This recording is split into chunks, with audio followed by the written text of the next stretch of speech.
My people of this country and we're under attack. They banning us, they cancel us for speaking the facts. If you man enough. This is the Patriots Prayer Podcast. It's a tremendous show, one of the greatest shows in the history of the world.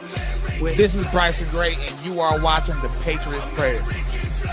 PPN, you're doing the right thing. On the Patriots Prayer Network. Thank you all. PPN on your bumper. I'm Tom MacDonald. This is the Patriot Prayers Network. Check it out. Lots of good TV. Lots of cool people. Tune in. Keep it locked. I'm the white boy with the middle fingers in the air, dog. We don't give a what. 100 white boys gonna hold me down anywhere, dog. We think that you suck. My Patriots the craziest. They ain't afraid of breaking fists on faces. If you really wanna taste of this, no safety tip. The same mistake and spray the clip. I pray you miss, cause if you don't, they gon' go wacko. Automatic gun smoke like tobacco. Never hit a lady, but it's pretty hard to tell if you're a girl or a they, them. There's these, that, those. I ain't never gonna take a knee for the anthem. Smack them. I don't give a damn, can't stand them. Gang full of randoms. Fan with a handgun. Run up in your mansion, leave it all abandoned. I was raised to be brave to the grave. United States, we love the country that they've been corrupting. Go woke and go broker if you ain't obeyed. My people of this country and we're under attack. They banning us, they cancel us for speaking the facts. If you man enough, come stand with us, take USA back. And every American flag, American flag. Friday on the Cowboys Indians Podcast. Very special guest tonight. I think. What's up, dude? I promoted the heck out of this, so let's do this. Yeah, let's do it. Basically, what we want to cover tonight are a couple conspiracies, basically tying in sacrificing children through abortion. Up our guest, Tom MacDonald. How you doing today, Tom? You all right, Man, Tom? It has been a couple weeks. It's a pretty loaded topic, guys. I mean, fuck. We might need all night for this one. I'm good with it. It's going to get heavy because there have been several operations by our own government that not only have been experimenting on the public, but overtly was seeking out demonic entities. They were using our tax dollars to find witches, to find Satanists, and to have them perform these rituals in order to find these kinds of entities. And it sure seems like if we were able to look at our society from the very beginning of this, okay? And this is kind of where I want to start, you guys. How far back we going, Mo? Okay. Just the creation of this country. Okay. I mean, fair enough. Yeah, We're talking about ancient aliens or something. All right, we're good. No. Not quite back that far. But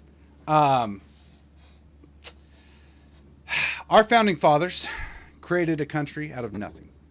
Right? We can look back, and our society today says that it was created by white men for white men, which I don't really believe, because in the Bible it says, "Wherefore by their fruits ye shall know them." Now, what did the founding fathers do? They were born into a world of slavery. They were born into a world of monarchy. Mm-hmm. And they journeyed across the ocean, colonized land, or maybe I shouldn't say settled land, and whoa, we throwing around colonizer? Fucking hell yeah, we are. You wasn't ready for that. What kind of podcast is this, bro? I thought you guys were on my team. See, I figured that I'd have to wear the Caucasian shirt since I'm the only one that has a little bit darker skin here. You know, I was like, I'll just sport this. It'll be all right. Oh my god. Oh man. Should we? Is it time? No, but we. Like, oh, man, free hats. I see aluminum foil. I'm like, man, that's free hats. What's going on? Yeah. I wore this shirt basically in honor of Tom MacDonald's latest song, "White Boy," that he came out with. I don't have the merch yet, but it's going to be coming. So, I guess this will do for now. You know. But, so, that's cool. Yeah. We have two sponsors tonight. So, we are brought to you by Q Commercial and Quitter itself. So we're going to play these and then we're going to get into it. Heard of Q Broadcast? It's taking the world by storm. People are cutting the cord to their high cable bills and moving away from streaming services like Netflix, Hulu, and others for something better. Q Broadcast. For just $60 a month, you'll get access to every channel you could ever want. including HBO, Cinemax, and Stars. And the best part? There are no contracts, no hidden fees, and you're free to cancel anytime. With Q Broadcast, you can enjoy streaming live TV, movies, and top series on up to 5 devices at once. Whether you're at home or on the go, Q Broadcast makes sure your entertainment is always at your fingertips. Imagine being able to watch all your favorite channels from anywhere, anytime, without any restrictions. We're talking about thousands of movies, hundreds of TV series, and a huge library of live channels, all in one place. And don't forget video on demand and pay-per-view events. Those are included at no extra cost, so you'll never miss a big event again. Now, take a second and think about your current cable bill. You're probably paying anywhere between $100 and $300 every month, locked into long-term contracts, and hit with surprise rate increases. With Q Broadcast, that's a thing of the past. It's just $60 a month. No contracts, no extra fees, no hidden costs, and no price hikes. Why juggle multiple subscriptions like Netflix, Hulu, and cable when Q Broadcast gives you everything you need in one convenient package? People everywhere are switching to Q Broadcast, saving money, and getting more content than ever before. So, what are you waiting for? Click the link in the description and sign up for Q Broadcast today. Just $60 a month, no contracts, no hidden fees. It's time to take control of your entertainment and start streaming smarter. And if you're shocked by these two men dying in the pursuit of pleasure, it's more common than you might think. And this issue may lay a lot closer to home than imagined. Porn addiction will mentally kill you long before you reach the same fate as these guys. Quitter is on a mission to take over the industry, help men regain control of their lives, and finally break free from this evil habit. With their in-app 28-day challenge, 500,000 men have already seen incredible changes in their lives, with increased discipline, improvement in ED, and confidence in themselves and in talking to women. Quitting porn doesn't have to be difficult, and with Quitter's cutting-edge app, 28 days is all it takes to enjoy the physical and mental benefits. Now you might be thinking, how do I know if I need help? Well, with Quitter's free porn addiction quiz, you can see how your habits compare to the 500,000 men that they have helped overcome their addiction forever. All you have to do is click the link in the description and download the app and begin the test. Today is the day you'll stop saying I'll quit tomorrow and regain control before it's too late. And as far as the Quitter app as well, and YouTube for getting through that, we try to take on. I'm in like every 2 seconds. It's just like boom, boom, boom. Like you, Tom.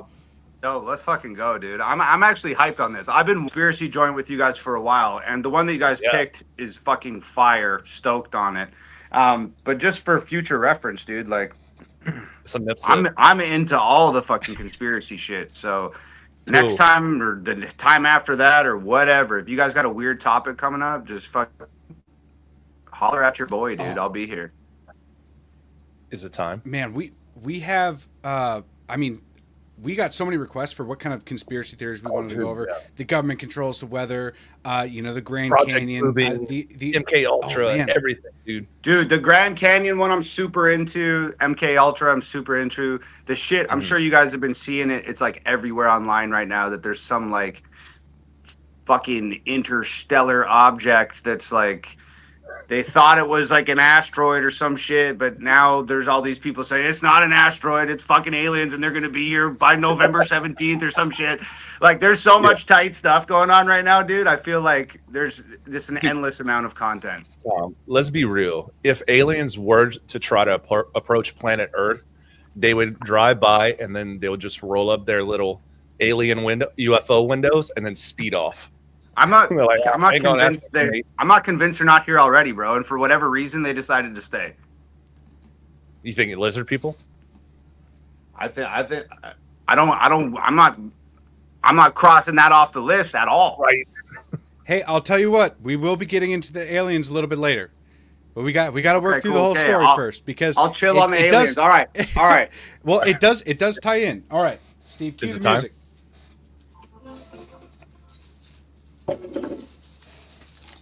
All right, I'm gonna get my tinfoil hat on. All right. Yeah. Good. You good? All right. Damn, Hey, why didn't I? This is the I feel Cowboys like Indians podcast, so. I feel like I need a hat, bro. Fuck. Hey, Tom, you were supposed to get one, bro. Yeah, I fucked up. My bad. It's all right. It's all right. I don't hold That's it on against me, bro. So whatever we talk about today, it's being intercepted. All right, Mo. All right, you guys. Let's do it. Check this out. Our country started by our founding fathers, obviously. Came over from England, born into where their families had owned slaves for generations. Green Earth. They declared stating that all men are created. This off with, wherefore by their fruits ye shall know them. Now this is not white Americans, even Native Americans. I have some anti-slavery. Set that on the table. Reached back into his bag, pulled out a copy of the U.S. Constitution, said, for those of you that believe in the laws of man, I present to you this argument against slavery. Sets down the U.S. Constitution. He said, for those of you who neither believe in the laws of God or man, I make to you this argument against slavery. And he pulled out both of his dueling pistols and set them on the table. We had a country that was willing to die to end slavery. And somehow, since then, we have become a nation where divorce rates are extremely high. We have been separated from the idea that we are created in God's image.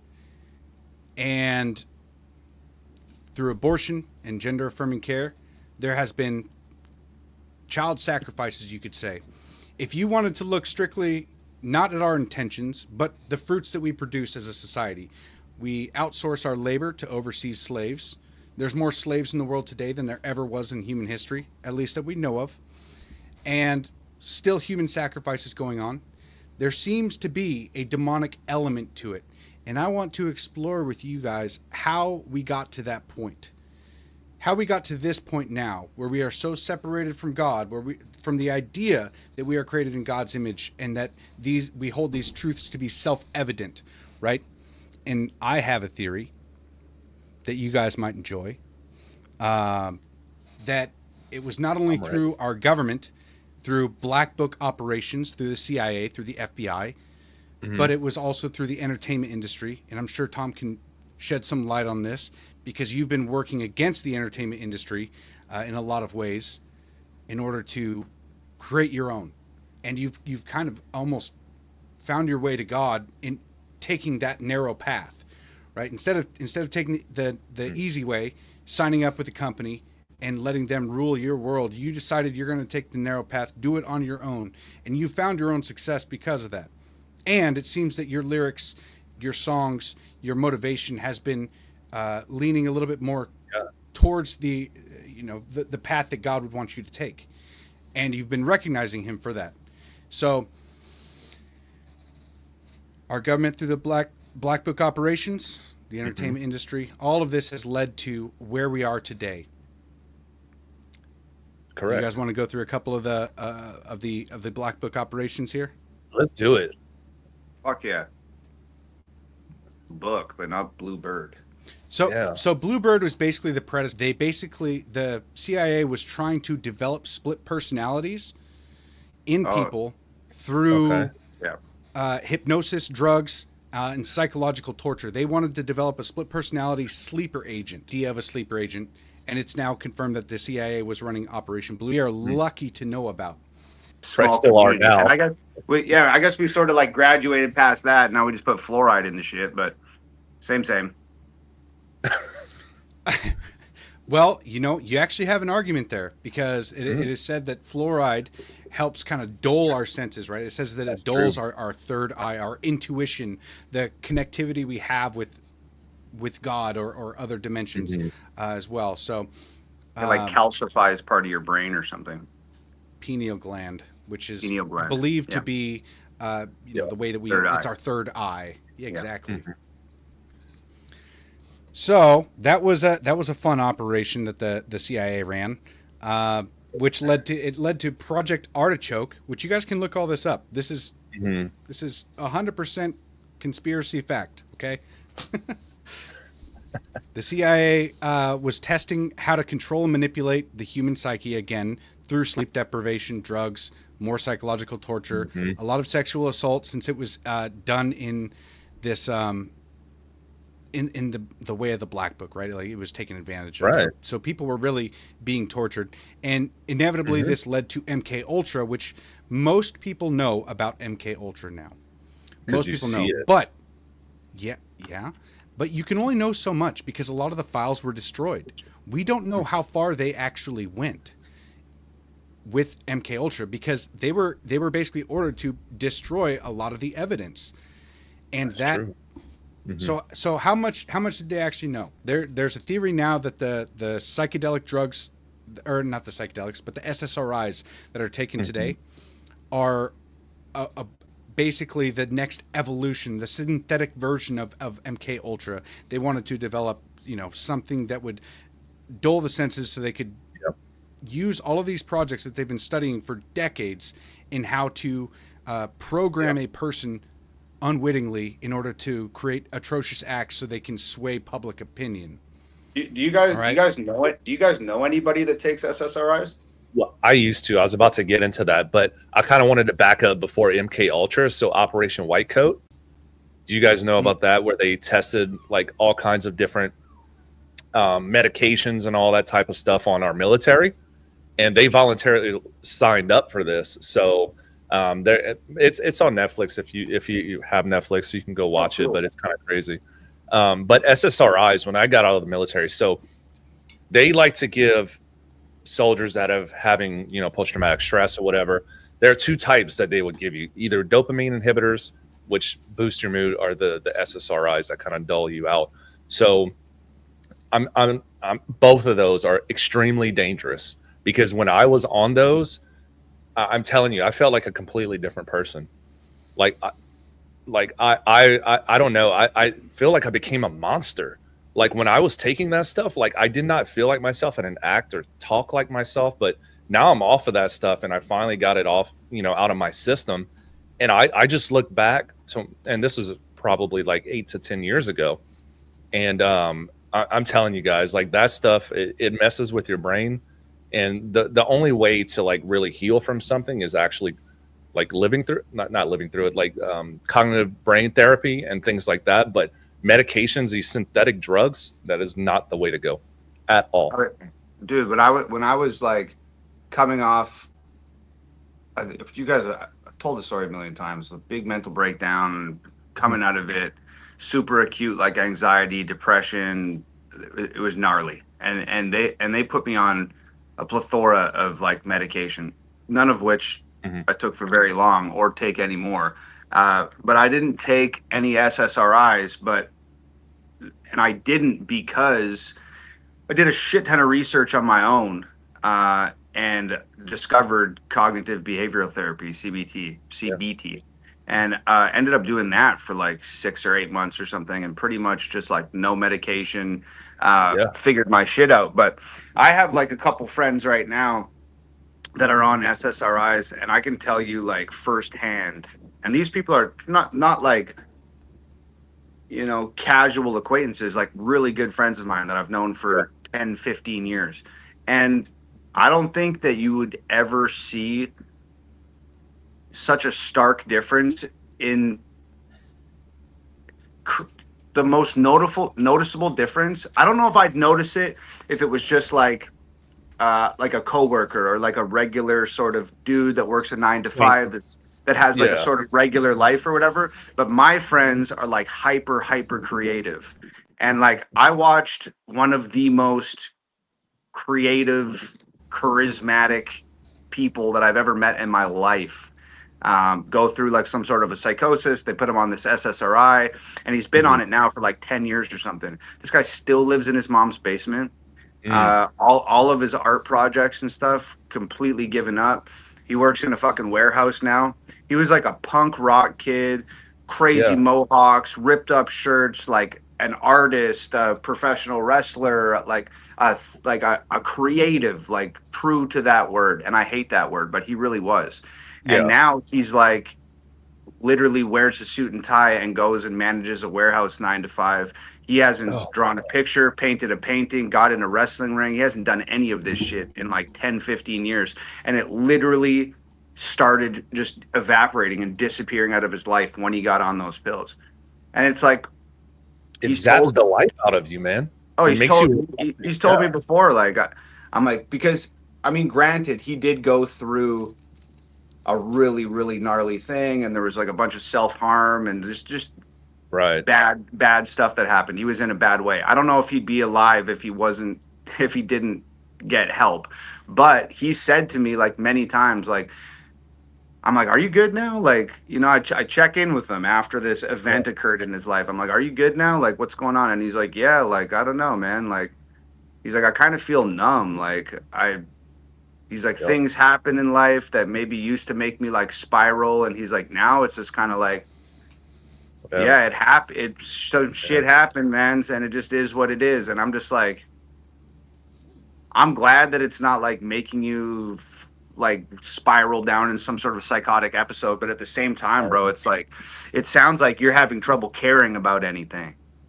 Yes, like, it keeps you at like a 4. Like if you're on a scale of 10, and 10 is the extremely happy, and 0 is suicidal thoughts, it keeps you at like a 4. You're not happy, but you're not overwhelmingly sad. It numbs you to good or bad feelings. So you're just blank like through life. You're just like a fucking empty vessel.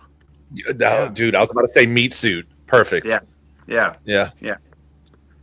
That's. So how do we? Where were we? Because we're going on. Okay. So SSRIs are potentially an evolution of mind control experiments, as I think where we're at. Yes. And just based on, maybe not evidence, but experiences that we've all had in our own lives, I'd be willing to co-sign that for sure. Mm-hmm. It's intentional. It's big pharma, like all the money and intentional. Yeah, it's just wild. All these government organizations that kind of work in tandem with each other. So like one that, I mean, that's really not a conspiracy, but it's like the food industry purposely trying to make you sick, fat, overweight, sloppy. That way, whenever you get older, you're okay. Now you're a customer of big pharma, and it's just a huge rotation. But I wouldn't say that's a conspiracy. I think that's just a fact. That's just it is. Well, okay, yeah, you're right. Sorry, I kind of cut you off a little bit there, but I wanted to say that this ties in to what came right after MK Ultra, which again, we have very limited documentation of this, and we actually weren't supposed to even find out about this, but it was Operation Often. If you guys have you ever heard about this? No. So Operation Often was another Blackbook secretive CIA operation, 1968. And it was done under the MK Ultra framework, but what our government was attempting to do was explore the paranormal, the occult, the unconventional psychological phenomena. They were seeking out Satanists, they were seeking out witches, they were trying to see if there was any legitimacy to summoning demonic entities. Okay. Now, out of the files that we have, it basically concludes that they found nothing. They didn't find any legitimacy to this. But we know that a lot of the MK Ultra files were destroyed, and we know that a lot of the Operation Often files were destroyed. It is my belief that they were able to come in contact with these demonic entities. Okay. And there was a subversion of our government around that time. It may have been earlier, but they were able to come in contact with these evil spirits. Because ever since the 60s, you can look at our culture and the way that the relationships between men and women, between marriage and our relationship with God in general, it has declined since then significantly. Our culture has become so separated from God in almost every way that you can look. I mean, you look at a substantial minority of churches now promoting LGBTQ, AI plus, all that. I mean, they literally have flags. They're justifying, they're twisting the words of the Bible in order to meet the goals of the LGBTQ AI plus community, right? So I think that they these Black Book operations were actually able to come in contact with these entities, and they have been influencing or even running our government ever since. 1962, Wow. Okay. we removed prayer from schools, which it in a way it nullified the idea, or maybe made precedent the idea of separation of church and state. And this was a Supreme Court ruling, which basically they took an out of context letter that Thomas Jefferson wrote as president. He had written this letter, and at the end of it, he said the separation of church and state, which was the original intention was to protect churches from the influence of the federal government. And now it has been twisted to keep religion out of our government, to keep it out of the representation of the people. I mean, the government isn't supposed to be its own entity. It is supposed to be a representation of the people. The Constitution was written for a good and moral people and no other. And without the idea of God, without the idea that our rights stem from God and are inalienable, and that we are created in his image, being separated from our representation in government for so long, we are now at the point where marriage, the definition of marriage was changed from one man and one woman in a covenant under God to two people in love. That's the new definition of marriage, okay? And since the 60s, they made marriage into a government contract as well. So instead of it being a relationship that you have that creates this foundation for the nuclear family, you are now separated in the idea of that, and it's now a tax benefit to the government. And so the government in a way becomes God in a certain aspect. And then eventually you see the breakdown, the breakdown of marriage, the nuclear family, which is the foundation of a successful society. The advent of the birth control pill, which separated women from their godly design in their role as a helper to man and a nurturer to their children. Now it has incentivized women to not only seek personal pleasure in sex and use men as masturbatory toys in a certain way, but it's incentivized them to, instead of seeking a husband and family, their incentives are now to seek independent financial wealth, which is it's just completely turned our society upside down. Humans have been around for, let's just say thousands of years. Okay, there's evidence of hundreds of thousands, but we'll just say thousands for now. Tens of thousands. Okay. Only for the last 60 years has there been this idea that of the birth control pill that separates the relationship between men and women, and how the procreation plays an integral role in our relationship. So out of the entire time we've been alive, this much, just a teensy bit, 50, 60 years since the birth control pill. And it seems to all revolve around this time where our government was literally seeking out demonic entities. And it just so happens, I mean, you guys have heard Paul Harvey's speech, right? In 1962. I'm going to pull this up. Oh, yeah, I remember watching that on TV, yeah. In 1962 when I had a TV. It might have been 1964, I can't remember. And I was alive. I remember that like it was yesterday, boys. Hold on, before we get... Yeah.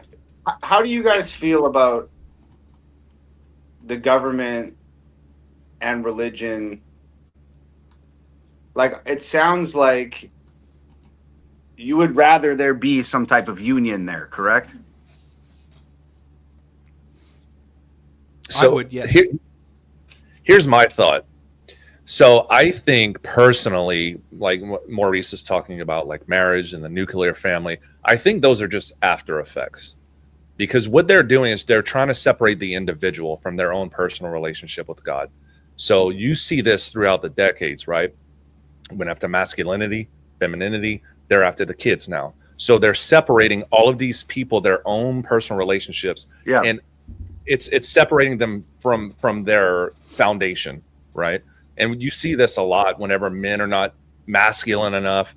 They're like beta boys, and they get with a female. Say it's a heterosexual relationship, and the female has to take over. They're further away from what their natural roots are. But at the end of the day, I think there are evil forces within the government that have been infiltrated in some way. I don't know if it's, like we might talk about, the original Doom, that game, and how it relates to. I fucking love that game. I know, me too. But we'll get that into a little bit later. But there are evil forces or evil spirits, or they're worshiping Satan or Moloch or any of these other entities, or maybe Cthulhu from the seventh dimension or something. Who knows? But there is some sort of infiltration. I think that's what we need to kind of dive into. I think so too. There's two things that I thought along the way, and that was one, when you said that this project often they ultimately concluded that there was actually not really any way to like contact these entities or these spirits or these demonic forces or like whatever. First of all, on that, I just like call bullshit, because I mean, look, TV's TV, and TV shows are even the nonfiction TV shows are partly fictional.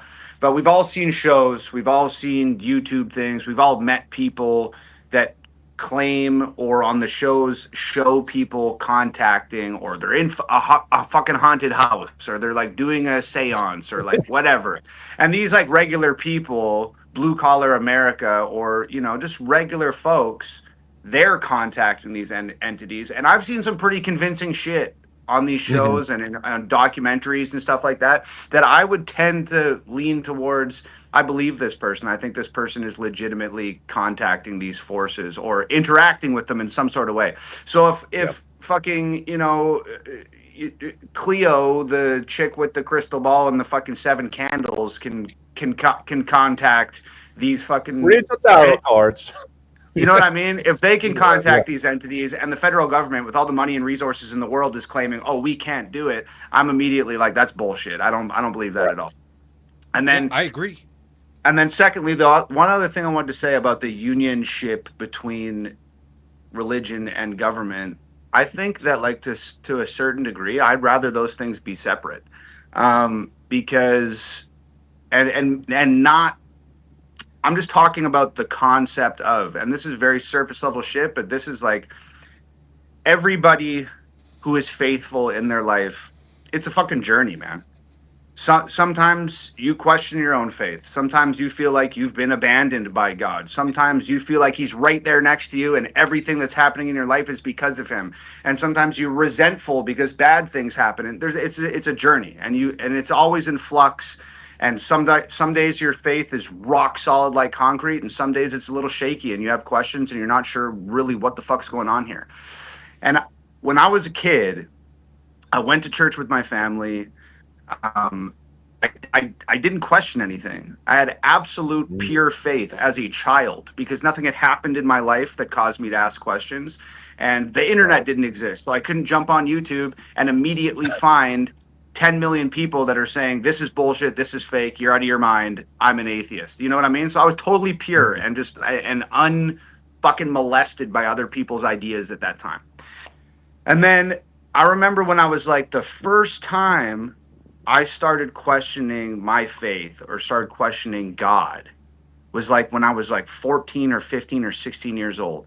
And that's when I got the internet and started becoming hip to, hey, the government, the people that are governing us, they're fucking lying about everything.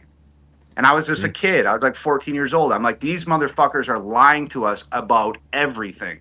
Like, I'd put on the TV and watch it, and I'd literally think to myself, this looks like a fucking soap opera for adults. This is bizarre that my folks are sitting here and watching this and taking this information in as if it's true. And I'm sitting here being like, this is bullshit. So as that progressed, I'm starting to realize I almost think the exact opposite and believe the exact opposite of everything that they fucking say to me.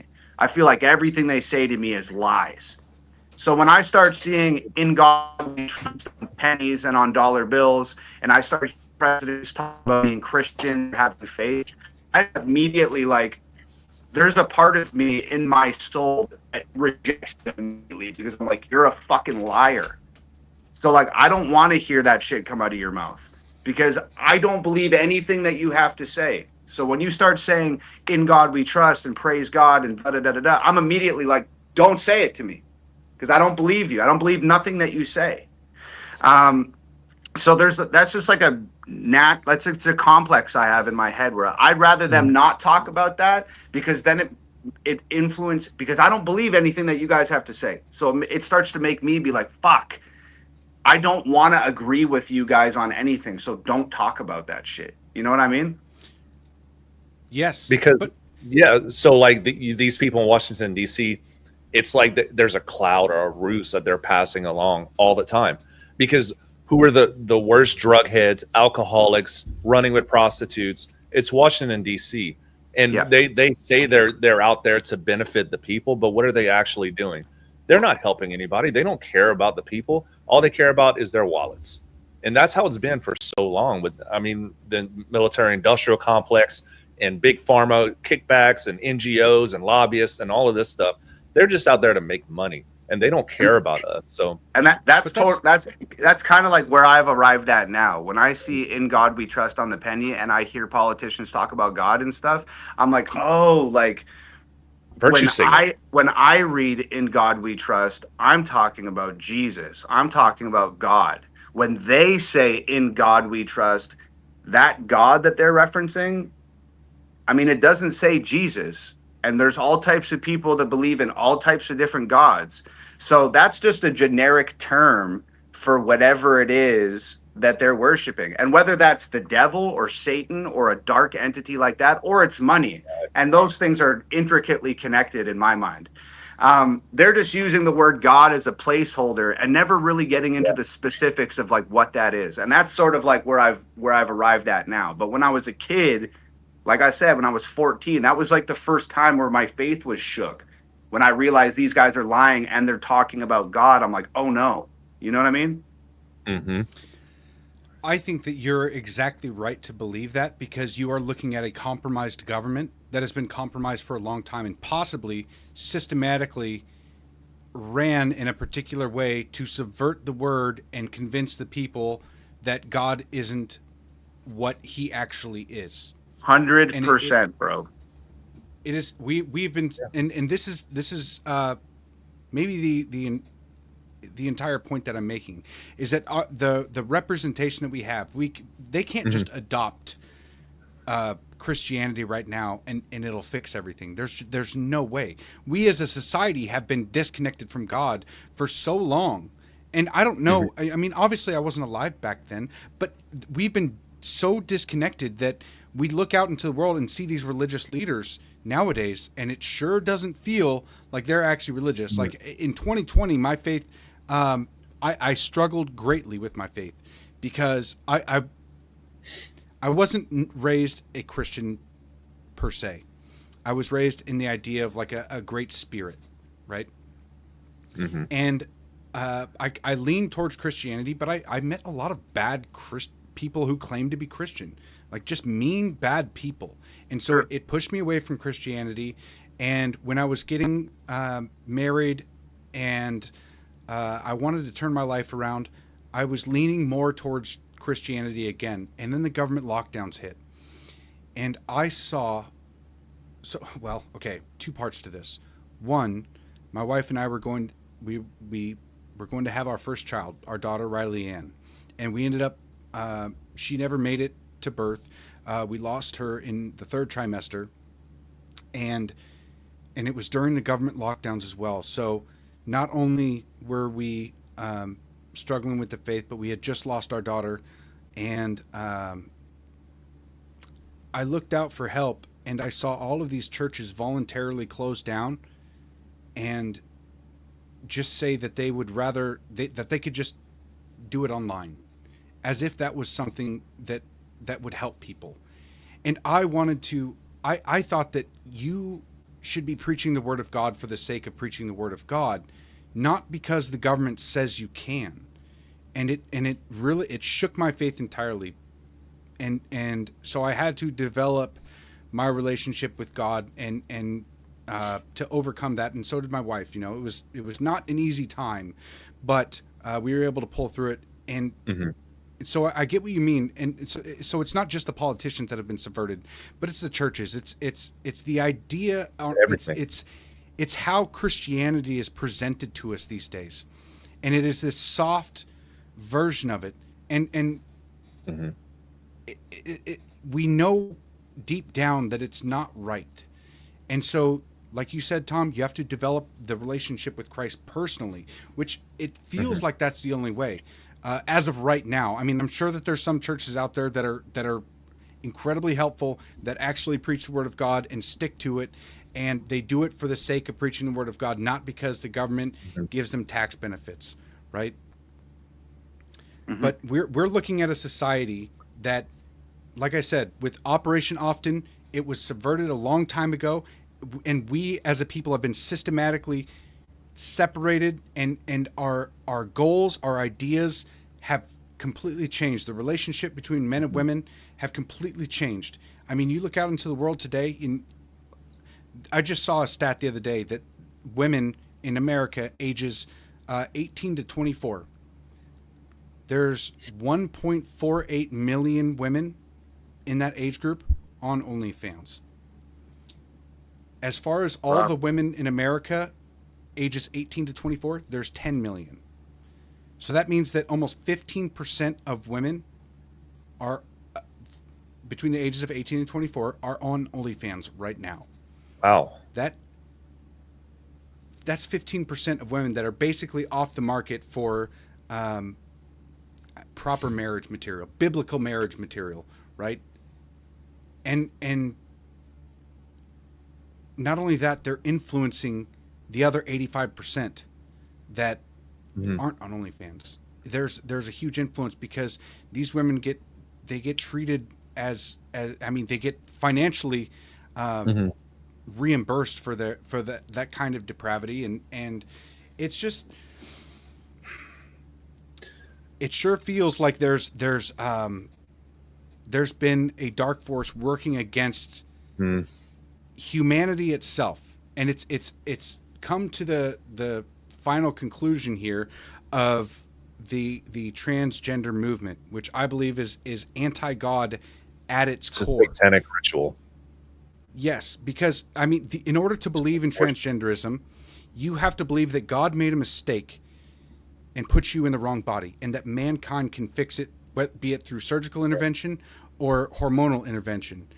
It is anti-God at its core. And I guess we can get into the aliens now, but I believe that I know, I'm sorry. No, you're good. That was the best segue ever.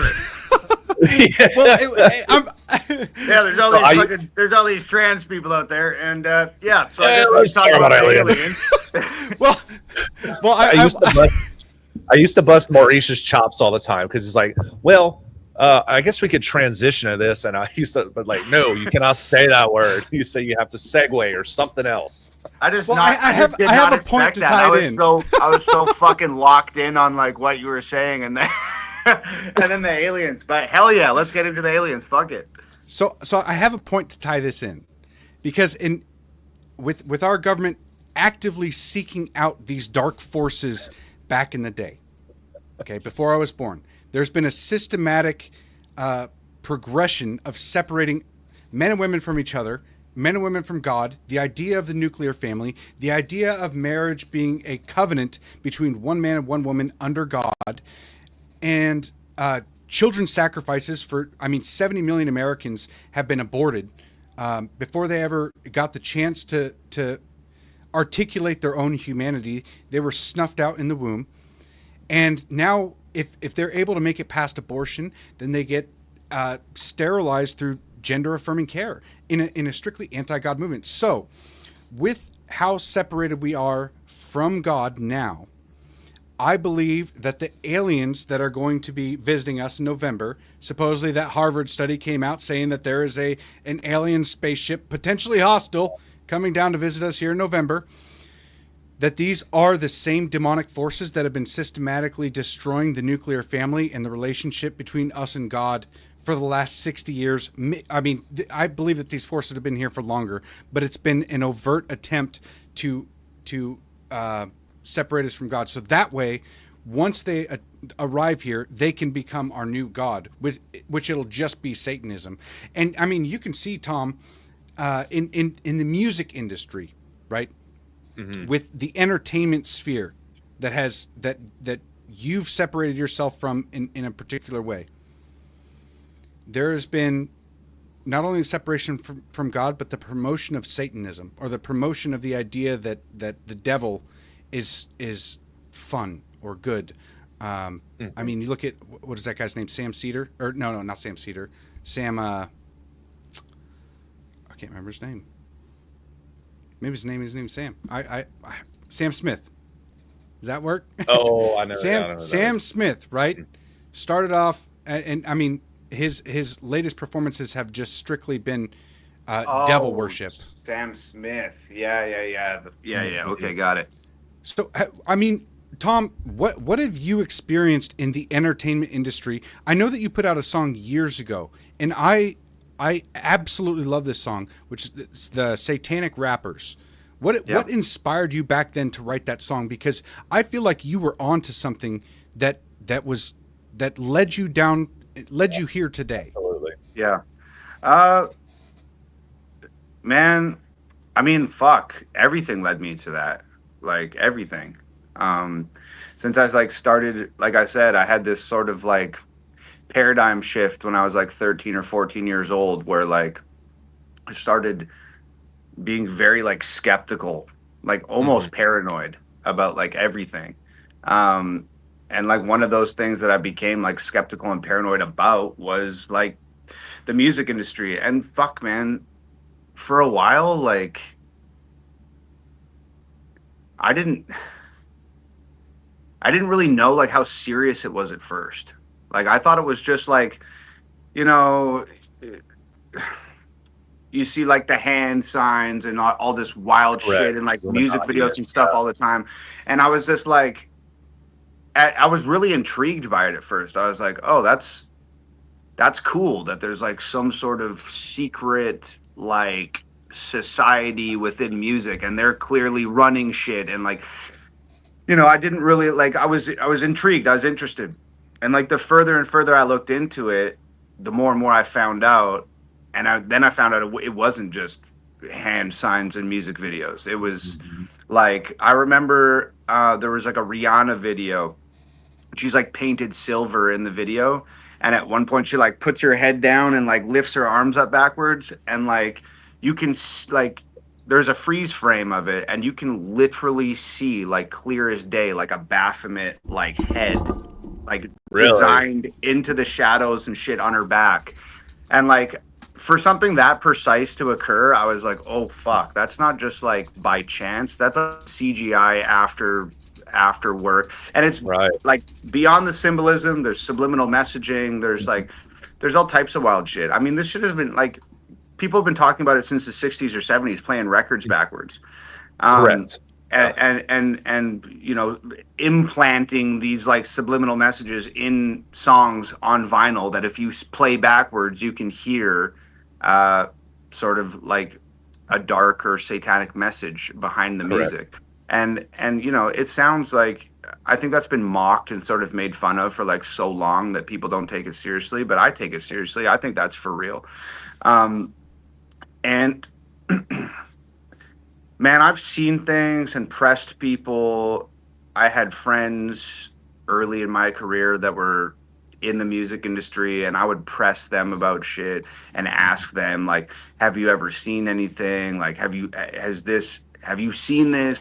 What do you think I feel like the award shows are modeled after satanic rituals, and at the very least Masonic rituals. like all the award shows, the Grammys, the fucking Oscars, from the set deck, the giant triangles and shit in the set deck, to the pillars in the background, to the way that they present awards, to like everything. I feel like it's all been modeled after occult stuff.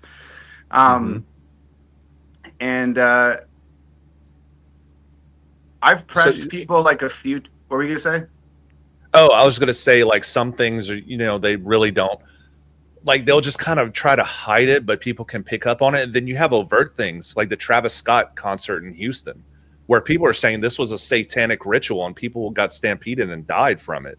So I'm just saying, like I completely agree with you. Like in the music industry, I think one of your songs, Clone Rappers, I believe it kind of goes into that too, where they're just giving all these like messages. Are we back? Can you guys hear me? Yeah. Yes. We can hear you now. Can you hear us? I think he froze again. Oh, is he here? Is he back? Can you hear me now? Can you hear me now? I think maybe his phone might be overheating if he hasn't plugged into the charger and it's running the camera and everything. So it's possible it can be overheating. Yeah. Yeah, we see him. It just Jaron says CIA has joined the chat. Well, okay. Oh. All right. Blah, blah, blah, blah. I'm trying to get back to the... Give me 1 sec, guys. I can hear you now. Hold on. Okay, we're back. We're back. Yeah, so... I don't know. I've pressed guys on this shit before. I've never got anything like super conclusive out of anyone. It's like maybe they legitimately didn't know or they weren't in on it, or maybe they knew and that's the type of vow to secrecy they have, where it doesn't matter who you are, how good of friends you are with them, they're just not going to fucking tell you. Like, I don't know. But I've seen enough shit with my own eyes to, at this point, it's just like, I think all of entertainment is like on some weird, evil, satanic shit. All of it, not just music, film, fucking everything. I think these guys are all in on some shit. Do you know what Lucifer was before he was basically kicked out of heaven? Yeah, he was a fucking musician. Yeah, he was he like led the angel orchestra, and so it doesn't seem like it's too far-fetched to believe that the entertainment industry, through vibrations and just sound and what you see through that, these would be used as probably the best way to convey these messages without 100%, bro. Alerting the public. 100%. It's the best way to reach the youth of America. The youth of America is not going to sit on a fucking couch at 6 p.m. and watch the news and take in the information that way. That's not what they do. They put their fucking headphones in and they go live their life. So if they're not going to reach them through the news, which is one of the vehicles that they use to communicate these messages to people, they have to find a way to get to the kids earlier in life. So they do it in music, in movies. Dude, I don't know if you guys remember this, but like a few years ago, there was a child's toy that came out that had a voice box in it, and there was like 10,000 of these or something that were distributed to dollar stores across America. And if you kept mashing the speak button, you'd eventually get to lines of dialogue that were promoting Satan and promoting this stuff. So they're just finding ways that they can reach different generations and different ages of kids, and music is probably 14 to 30-year-olds is probably the best way, is to go through the fucking music. And like, I don't know if you guys have noticed this, but this conversation we're having right now, there used to be tens of thousands of conversations like this being had on YouTube in documentary format and stuff, just like as recently as like 7 or 8 years ago. And now if you go search for them, they're fucking gone. And I remember one of these videos that I watched was a supposed music industry insider. I've tried to find this video 1,000 times since I first watched it, it just seems to be gone. But there was this guy who said that he worked for, I think it was Universal, and he was talking about like the biggest artists, Lady Gaga, the Britney Spearses, like these massive, massive mainstream artists. He was saying that like when these albums get mixed and mastered, they go into like a dark room. After it's done, this album is complete. They take the very first mixed and mastered copy and they place it in a soundproof, blacked out room, and they close the door and no light enters that room for 7 days. And it's like some sort of satanic ritual. And they like bless this album with like black magic before it releases to the public. Wow. And like, and I don't know, for some reason, I just got goosebumps just talking about it. For some reason, it always just stuck with me where I was like, that sounds fucking legit. And then I started Googling satanic ritual, darkness for 7 days, da-da-da-da-da. And it's all over Google. So, like, to me, that just, like, you know, this guy could have just been talking shit. He could have been full of it. Who fucking knows? But the ritual was real. I Googled it, and I fucking saw it. So it lent legitimacy to me to that story, and I was just like, I wouldn't be fucking surprised at all. I look at Lady Gaga's shit. How many times does she cover one eye? How many weird? Yeah. How many times have you seen Lady Gaga fucking covered in blood or like doing some other weird, bizarre shit in a music video? Wearing a steak dress. Yeah. Yeah, and like I don't know, I get it. Some of it is like artistic expression and stuff, but there is a fucking line for me where it's like, is this artistic expression or is this reenactment of some ancient occult shit? Because you can reference the two. Look up ancient occult rituals and then watch a fucking music video. Yeah. You will find so many striking similarities between the two. Like, it's bizarre. Yeah. So I want to play this message. This is from Paul Harvey. I brought it up earlier. It's If I Were the Devil by Paul Harvey from 1965.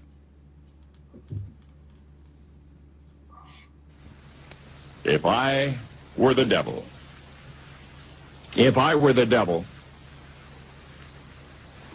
If I were the prince of darkness, I'd want to engulf the whole world in darkness, and I'd have 1/3 of its real estate and 4/5 of its population, but I wouldn't be happy until I had seized the ripest apple on the tree. Thee. So I'd set about, however necessary, to take over the United States. I'd subvert the churches first. I'd begin with a campaign of whispers. With the wisdom of a serpent, I would whisper to you as I whispered to Eve, do as you please. To the young, I would whisper that the Bible is a myth. I would convince them that man created God instead of the other way around. I would confide that what's bad is good and what's good is square. And the old I would teach to pray after me, Our Father, which art in Washington. And then I'd get organized. I'd educate authors in how to make lurid literature exciting so that anything else would appear dull and uninteresting. I'd threaten TV with dirtier movies and vice versa. I'd peddle narcotics to whom I could. I'd sell alcohol to ladies and gentlemen of distinction. I'd tranquilize the rest with pills. If I were the devil, I'd soon have families at war with themselves, churches at war with themselves, and nations at war with themselves, until each in its turn was consumed. And with promises of higher ratings, I'd have mesmerizing media fanning the flames. If I were the devil, I would encourage schools to refine young intellects, but neglect to discipline emotions, just let those run wild. Until before you knew it, you'd have to have drug-sniffing dogs and metal detectors at every schoolhouse door. Within a decade, I'd have prisons overflowing. I'd have judges promoting pornography. Soon I could evict God from the courthouse, then from the schoolhouse, and then from the houses of Congress. And in his own churches, I would substitute psychology for religion and deify science. I would lure priests and pastors into misusing boys and girls and church money.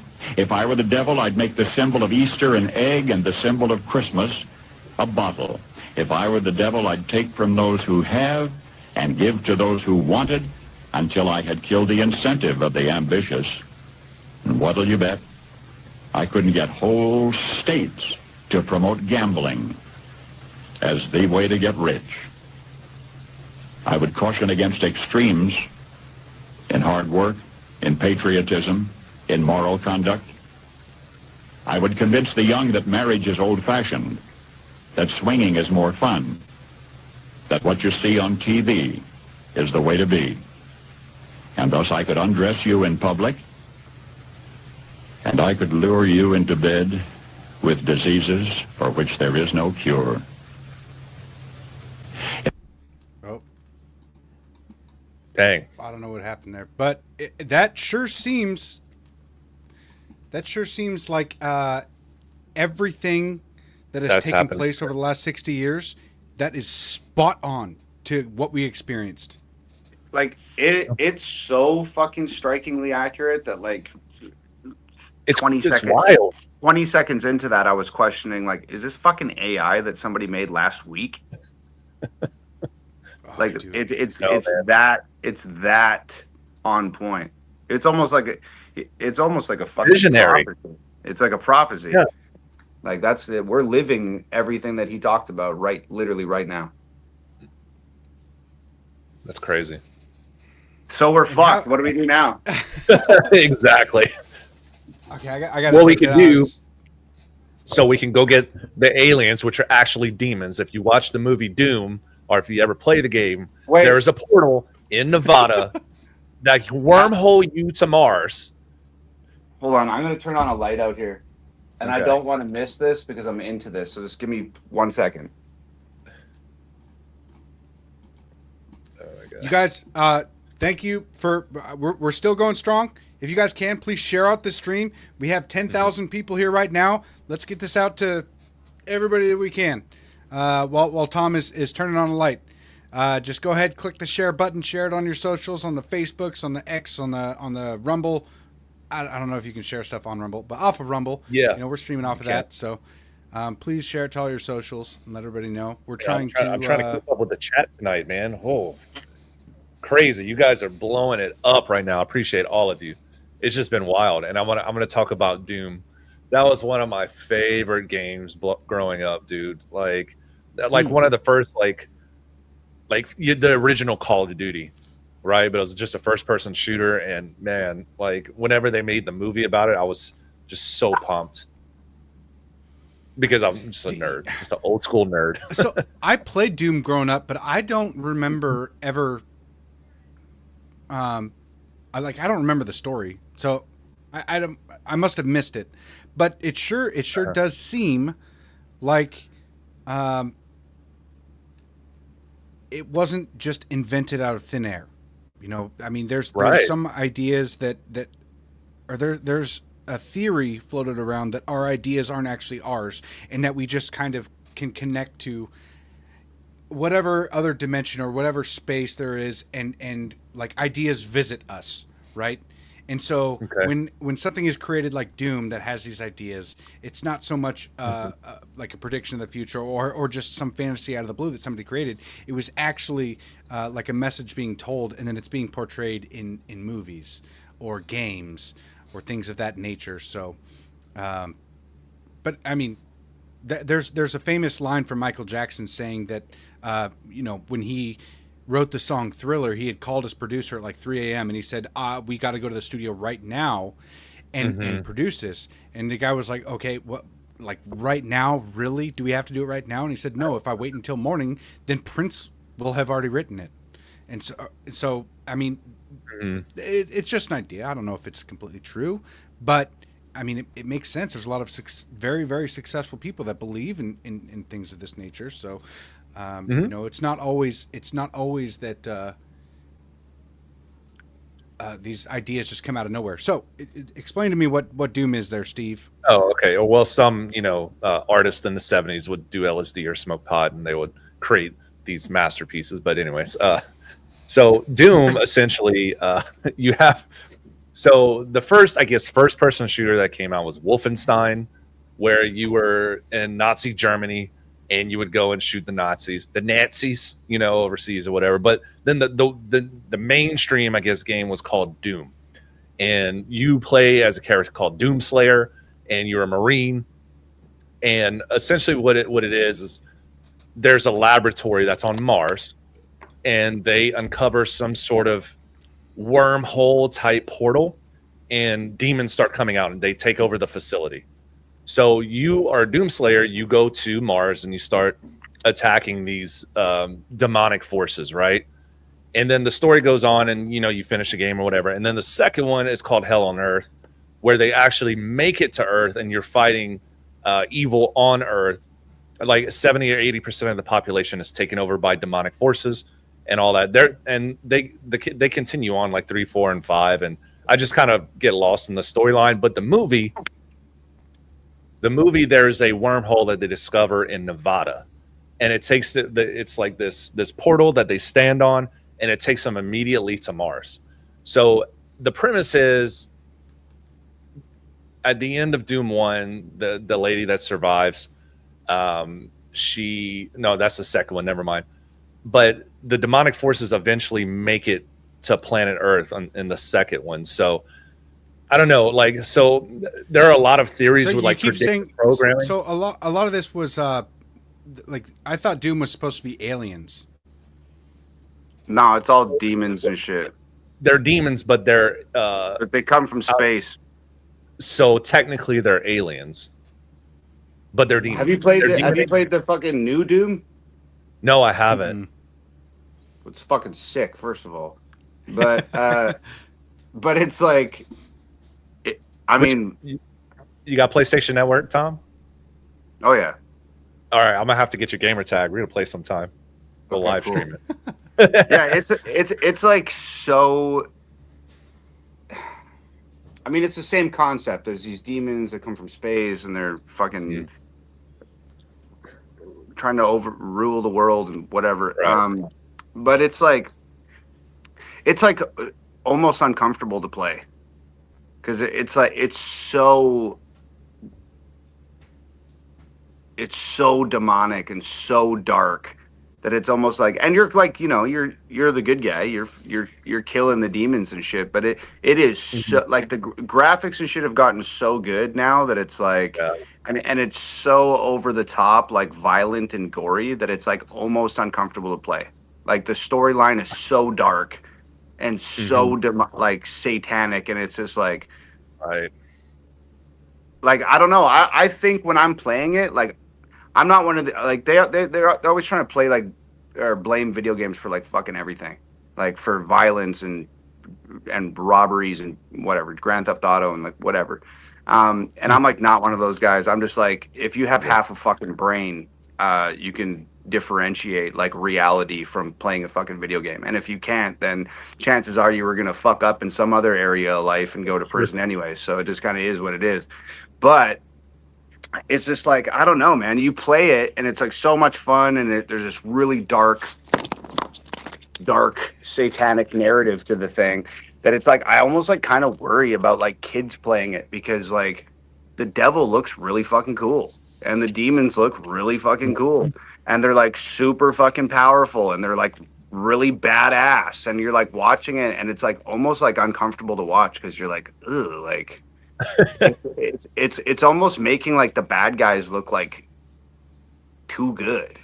Because like after I played it, I was like, oh man, like I want to get a Doom t-shirt, like, but I want to get like a 90s. I want to get a 90s. Like, I used to play Doom on a floppy disk in my dad's computer in his office, and you know, after playing it, I was like, oh man, I want to get one of those classic Doom shirts that just says Doom on it or whatever.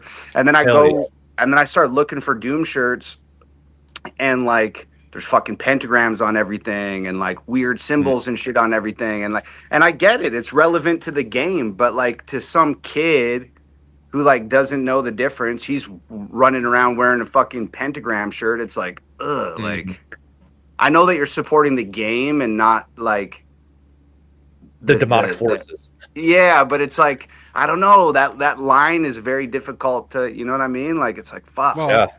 I think that again, I think it was all intentional.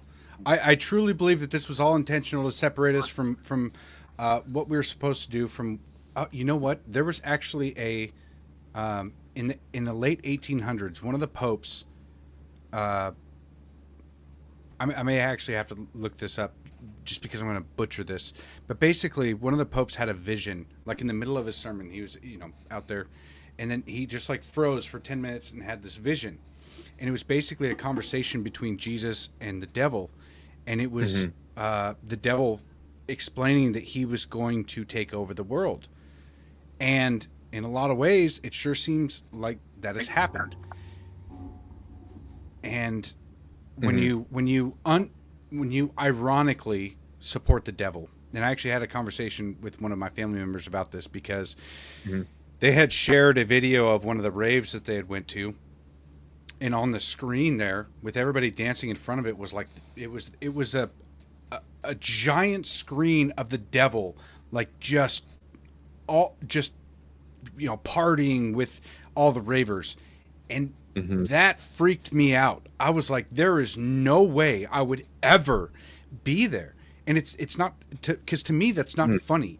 Like when you just imitate these demonic things, and you don't see them as serious in any way, like eventually you're not pretending anymore, right? When all these things, when you're ironically a Satanist and you're ironically just dancing at the feet of the devil in celebration while you're out there, doing drugs and partying and doing, like, not actually contributing anything to society apart from indulging all of your impulsive pleasures, all of the impulsive pleasures that you know for a fact aren't good for you, and don't do anything past that night, right? Eventually it becomes part of your personality. And it sure does feel like all of this lining up when you look back, and I've gone so far as to the 60s, right? And with the Operation Often, and how I believe that our government was legitimately taken over, and how separated we are from God now. It sure feels like with what doom is, and how the demonic forces are presented as aliens.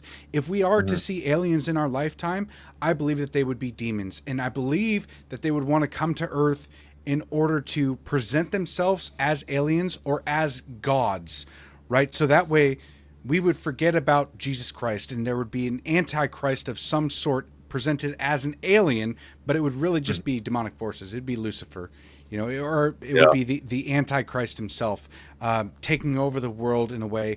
And we, like, when you think about the Antichrist, and you wonder, like, well, how could so many people fall for something like that, right? How could so many people fall, like, support and cheer the Antichrist? And it could be something like an alien coming down to Earth, presenting itself as a god with all this technology, and coexisting with the AI, the singularity AI that just comes out at the same time. I mean, who knows? Well, that's what Steve was talking about at the very beginning of this shit. That's the whole alien invasion, blah blah blah. Like that's like Project Bluebeam. Like that's like what that is. Is like they said that there's going to be, like, bro. There's so many different avenues that we could go down, but like, look, I think Elon Musk is a swell dude. I've never fucking trusted him off rip. Like, the second he started talking about fucking microchips and brains and shit, I was like, nah, fuck all that. And like, when I was a kid, that's when I was 14, 15 years old, that's when I first discovered Project Bluebeam. And the whole thing back then was like, they were talking about putting fucking 100 and something satellites in space, and they were going to be on this grid, and then they were going to simultaneously project an entity on all continents of the world, and it was going to be the same entity, and it was going to be this one god to rule all, and like one world currency, and one world government, and one world religion, one world everything. And I mean, I don't know. I'm on fucking Starlink right now. That motherfucker's putting satellites in space every goddamn day. I see them flying through the fucking air. Yeah. So, like, the aliens coming to space shit, and this is like coming to Earth from space. This is my personal whatever spin on everything, is that, like, I wouldn't be totally convinced if aliens arrived here, they would be satanic. I'm not totally convinced of that. I think in the narrative that's being told right now with, hey guys, there's this thing that's coming here and it's in space and it's going to be here by November, that would be some sort of satanic presence. But I think if it just occurred and it was real and it wasn't a Project Bluebeam and to me, I'm like, I don't even know what the fuck aliens are. Are these physical beings that are traveling a physical space-time distance? Are they coming here from an actual place and traveling here? Or are these like interdimensional, you know what I mean? And if they are interdimensional, why the fuck are they flying a spaceship across space to come here anyway? Wouldn't they just be able to tune into the frequency and fucking appear here? Like traveling and time and distance and that shit like that shouldn't even exist to them. So I don't know. I think in the way that it's being presented to us right now, when they start saying like, "Hey guys, there's something coming here," that's what makes me be like, "Ooh, that's the bad kind of aliens." But yeah, anything that's fucking flanked by like the government, I'm like, nah, that's evil. That's I would agree with you there. It's just, man, I just don't know, like, because we've been given so much prediction. That's a real like, what do you guys feel like aliens are? Are they biological beings that are traveling a distance to physically come here, or is it Project Bluebeam, or is it an interdimensional species of some sort? Are there even other dimensions? Like, you know what I mean? These are the questions I'm sitting around thinking about when I'm watching this shit. I'm like, what the fuck is going on here? But I mean, I watch Ancient Aliens a lot, right? And they talk about the pyramid. No, I'm serious, because like a lot of this stuff, like it drives my thought process, because they have the pyramids all around the earth, you know, that was apparently some sort of power source. And, you know, all of these, I guess these civilizations don't exist anymore. So where did they go? Like, were they wiped off the face of the earth from these alien sources or whatever? I just don't know. But if there's any kind of governmental involvement, I do agree with that. It's kind of setting up for something. Now, aliens, what do I think? I don't know, because like you see like Independence Day and Men in Black and all these movies that show what they think aliens look like. No, I don't think they're little green men or little gray men, you know, with googly eyes and all that. No, I don't think so. But I will say I do think there are aliens. I don't know technologically how they are, because there are enough stars in our universe, or excuse me, there are as many stars as in the universe as the Earth has grains of sand. So to believe there's no other intelligent being out there, I don't believe it. I think there is something out there, but are they coming this way? I don't know. I guess we'll find out in a few months, right? And I'll take a slightly different twist on this, because I don't believe that they would come from outer space. It sure seems like they are just the current form or representation of, if you look at any ancient civilization and their depictions of demons, or these depictions of these entities coming down to us, I don't think that they're from outer space. I don't think that they live on other planets and are traveling to us in that way. I think that they're here, and it sure seems like they're pulling strings behind the scenes, and they present themselves in different ways. It's disappeared. Hey, Eddie, I had the quote, but it was basically, you never know how many. It was from Hebrews. I can't remember which verse it is, but you never know if you're speaking to an angel, because there's a lot of angels here, right? Now, angels, they're fallen angels in our civilization. They've been here for a very long time. They're willing to subvert the will of the current people. Here it is: be not forgetful to entertain strangers, for thereby some have entertained angels unawares. So the most interesting part about this is that it's like, when you think we've been taught that angels are are good, right? That angels, like what was that movie in the 90s? Angels in the Outfield, right? Like the angels are coming down and they're helping people win baseball games. But angels are not just good, right? They're fallen angels. Right. They will do evil things. And so I just believe that aliens are those angels, and especially with how we've been separated consciously from God and from relationships with our fellow, marriage between man and a woman, it sure seems like they're just going to present themselves now as aliens, and that's just a different form. You can call them lizard people, I don't care. Shapeshifters, entities, spirits embodying, whether it be AI itself or these aliens that are supposedly visiting us. It sure seems like that they will just be demonic entities that have been here for a very long time, and they've figured out how to present themselves to us in an acceptable way.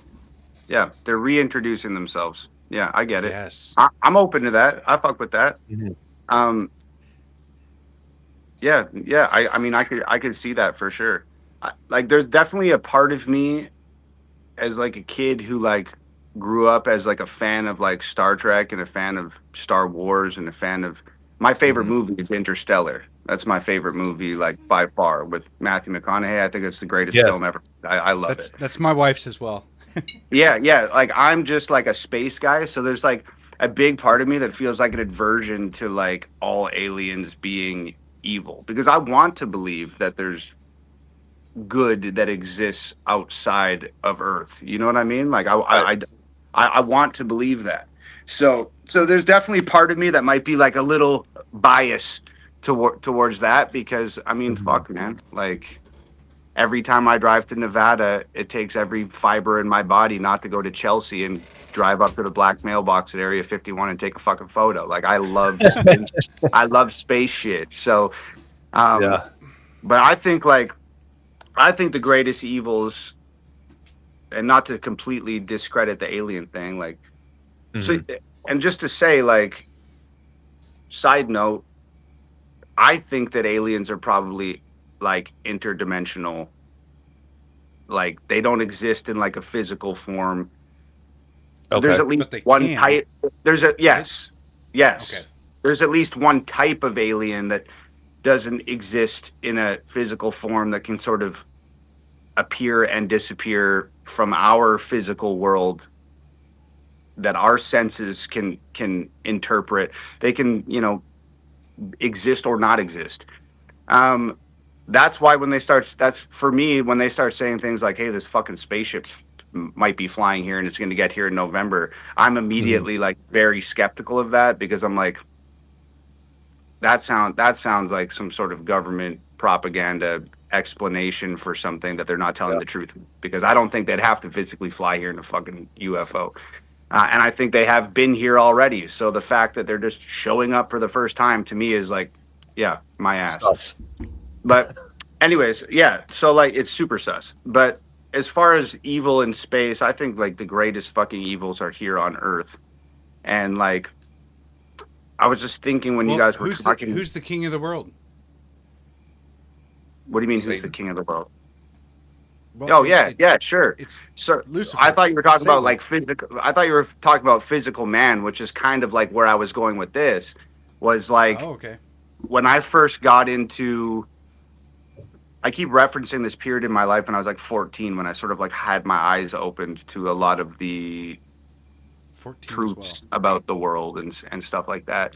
Like, I don't know if you guys ever saw this, but this is really fucking crazy. Like, there was a big movement for a while that was saying that Obama was like the Antichrist, because there's a lot of things about the Antichrist that say he's going to be like this charismatic leader that like, and he's going to be the first of his kind, and he's going to charade as somebody that can like unify people, but like in reality, he's here to do the opposite.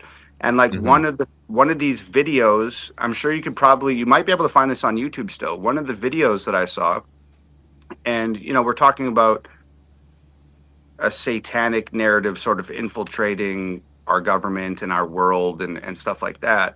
One of the first things I saw was like these Obama speeches that somebody had taken, and his catchphrase, "Yes, we can," was like on all his fucking t-shirts. It was on posters. It was on billboards. It was fucking repeated by his followers. It was echoed by people on the news every day. Yes, we can. Yes, we can. Yes, we can.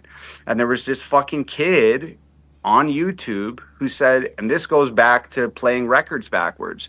He said, "Look at this. This is an Obama speech. Obama's standing in front of this big group of people at the White House, and he says, 'Yes, we can.' And all of these people repeat it back to him. 'Yes, we can.' This kid takes this audio file, drops it into his fucking computer, reverses it to play it backwards. And 'Yes, we can' backwards, it's uncanny. It says, 'Hail Satan.'" So I was like, yikes. Yeah, hold up. I was like, that's bullshit. I was like, that's bullshit. Ain't no way that's right. For real. So I fucking went on my microphone and recorded, "Yes, we can. Yes, we can. Yes, we can." And then I flipped the audio file, and sure as shit, dude, it's there. No. Yeah, dude. You guys got microphones. You guys got recording software. Do it. I'm telling you. That is a fucking fact. So this guy's standing up there on this podium saying this fucking catchphrase, and he's got 100,000 people on the White House lawn repeating it back to him. He's got people saying it all over the fucking news every day. He's got people walking around with it on their fucking t-shirts. I don't even like saying the phrase right now. I don't even feel comfortable telling you guys to do it. Because that's like that's like, you know, if you watch ghost shows, if you watch paranormal shit, which I do, I'm into it. You know that like a lot of these people that communicate with entities or spirits or whatever, they speak in tongues. And a lot of times when they speak in tongues, they're just speaking English backwards. That is how they communicate. So if you get all of these people, a massive, massive amount of people around the country, all repeating this fucking phrase together, backwards, it's "Hail Satan." So if I want to go do some ghost hunting and I want to capture actual footage of a ghost or a spirit or entity, all I have to do is say, "Yes, you can." Get on fucking Amazon, get yourself an Obama shirt, and fucking get out there, buddy. Ooh, I'm about to break the tinfoil hat again. Like, I don't know. It sounds crazy, and I remember saying it to my dad because I would peddle my conspiracy theories to my father when I was a kid. I'd be like, I found out that fucking, you know, there's reptilian space fucking demons that are running in the White House, and fucking the Earth's flat, Dad, and fucking Obama's telling the moon is hollow. Yeah, I'm it's into a hollow that too. Spaceship. That motherfucker rings like a bell. I tell him like, yo, Obama's on some like weird fucking worshiping the devil shit. And my dad was always kind of like, yeah, I'm a 15, 16-year-old kid, you know, and he's like, yes, we can. Yes, we can. Here it is. Oh. Heck you say. Thank you, say. Heck you say.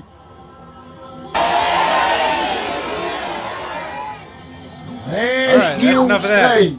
I don't want to keep playing that. It doesn't. Sorry, I misquoted it. It wasn't hail. It was thank you. I mean, but does that change it? Like, that's enough for me. And then I went and tried it, and I was like, oh, that's legit. Yikes! You think that? How do you guys feel about that? Honestly, do you think that's legit? Do you think there's something to that, or do you think it's just by chance?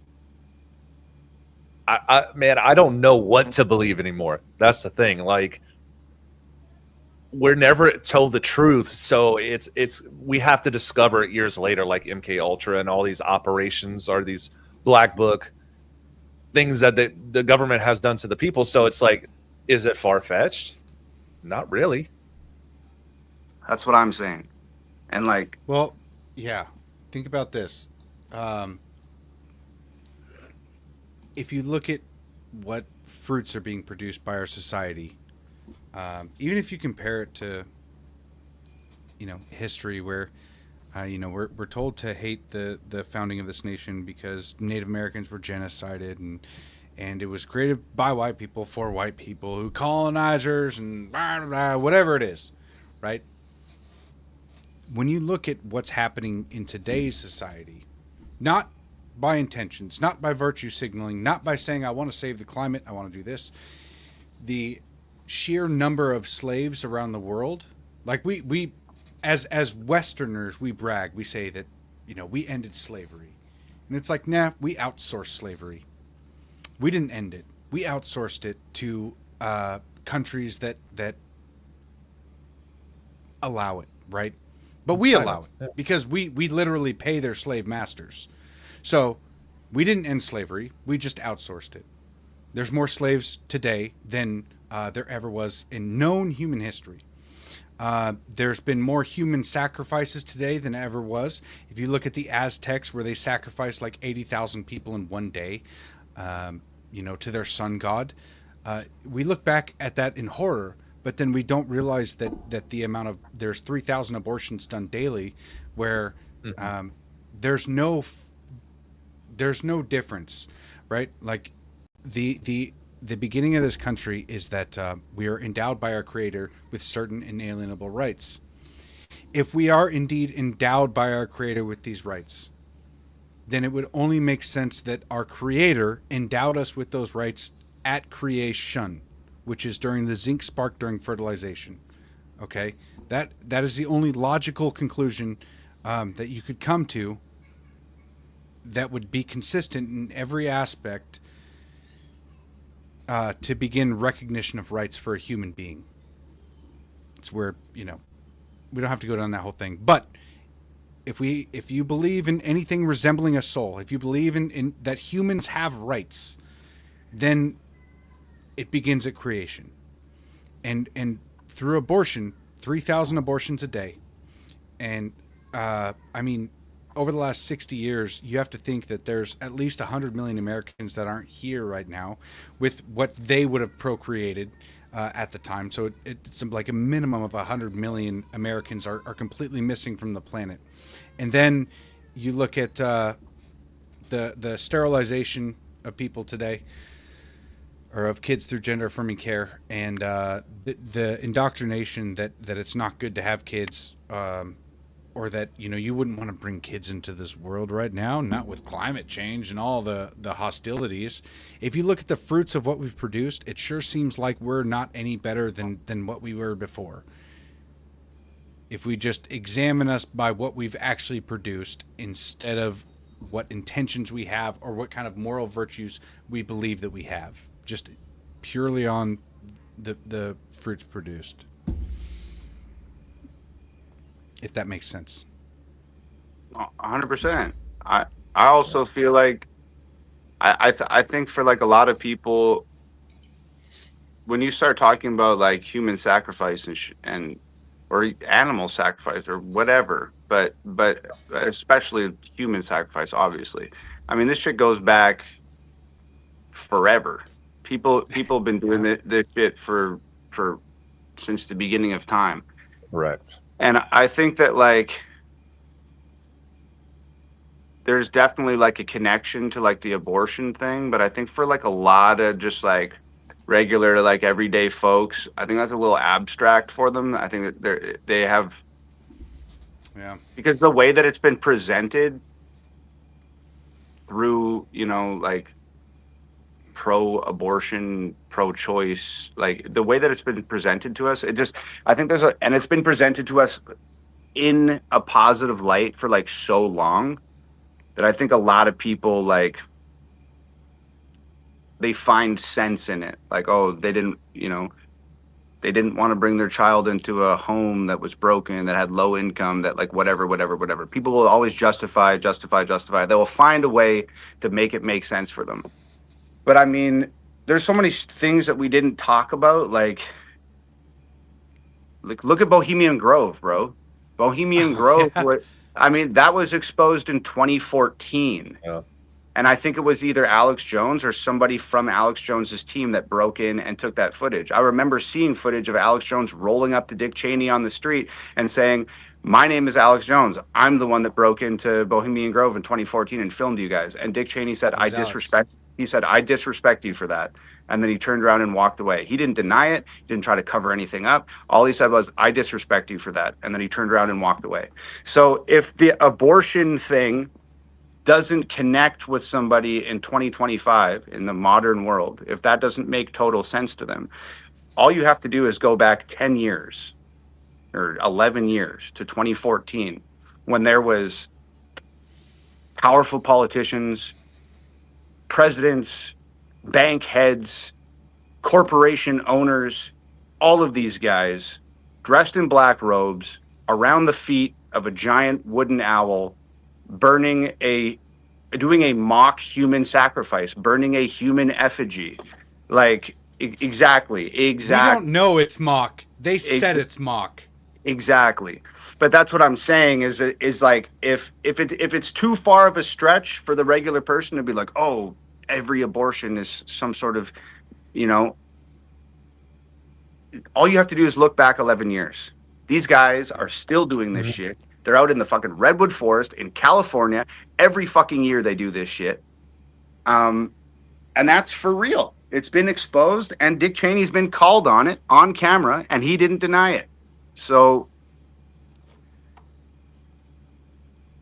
I think it's easier to connect ancient occult stuff with a modern event such as Bohemian Grove. Then it's a shorter distance to connect that to abortion for just regular people that may not be hip to it or whatever. I think that's a very important piece of context that exists in between an ancient human sacrifice and modern day abortion. Maybe I'm not explaining myself well, but it's almost symbolism I think, behind it. Well, it's not just the symbolism though. It's the fact that people, since people don't really believe in a lot of that occult stuff anymore, like we're kind of taught, or maybe we're just desensitized as a civilization. We're desensitized to a lot of these things, and it seems kind of like a joke that all the very elite and powerful people go and do this every year, but there's a reason for it. But we're just desensitized to the idea that something like that is real. So that it does make sense, because in all reality, if we were to take some of these things more seriously, in the idea that these occult practices that have been done by all the elites for all of history, at least that we know of, like they've been in power for a long time. I mean, there was that girl that proved, or that kid that proved that like almost every single president was related. Yeah. Right. Yeah. Which is mind blowing. If you think about it, like 2 or 3 degrees of separation between every single president ever. Yeah, it was insane. Mm-hmm. Yeah, not that far off. So it sure seems like these occult practices and these people that they put in front of us, there's not much of a connection there. We have the idea of like the American that anybody can be president, but when you see that every one of them, that they're all related, you start to question some things like, hold up. Yeah. Wait a minute. Yeah.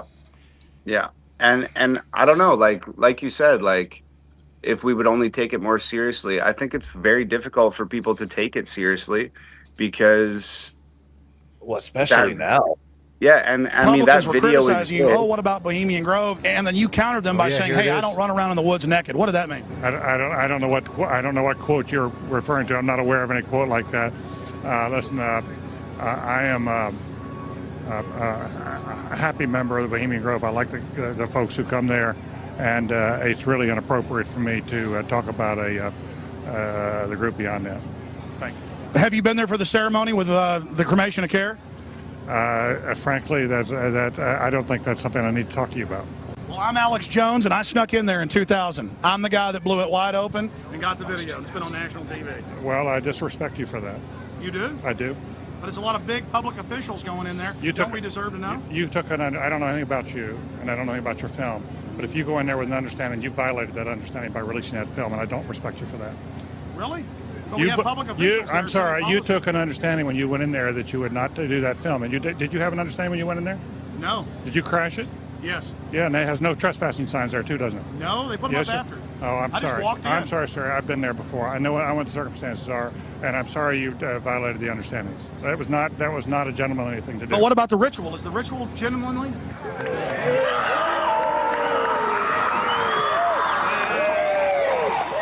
There it is, guys. Sir, everything I don't owe you this comment. I know. I appreciate it. This is what's called ambush journalism, and I disrespect you for that as well. So thank you ever and goodbye. been in the ritual? It's none of your damn business. Oh. That's right. Listen. You go around and make understandings with people and violate them. You ambush people on the streets when that's inappropriate form of journalism. If you wish to practice that, that's fine, but don't ask others to respect you for it. If you want to, you can do. You're a free American, like anything you want. If you want to be uncivil and rude and ungentlemanly, that's up to you. But don't expect the rest of us to say, "Oh well, you're there, Mr. Gergen." I'm sorry, nobody sets policy in there. We try to be gentlemen, and obviously, you don't belong there. Yeah, Leaving nobody spiders sets come out policy here? in there. Yeah. They just swear themselves to secrecy in their little club.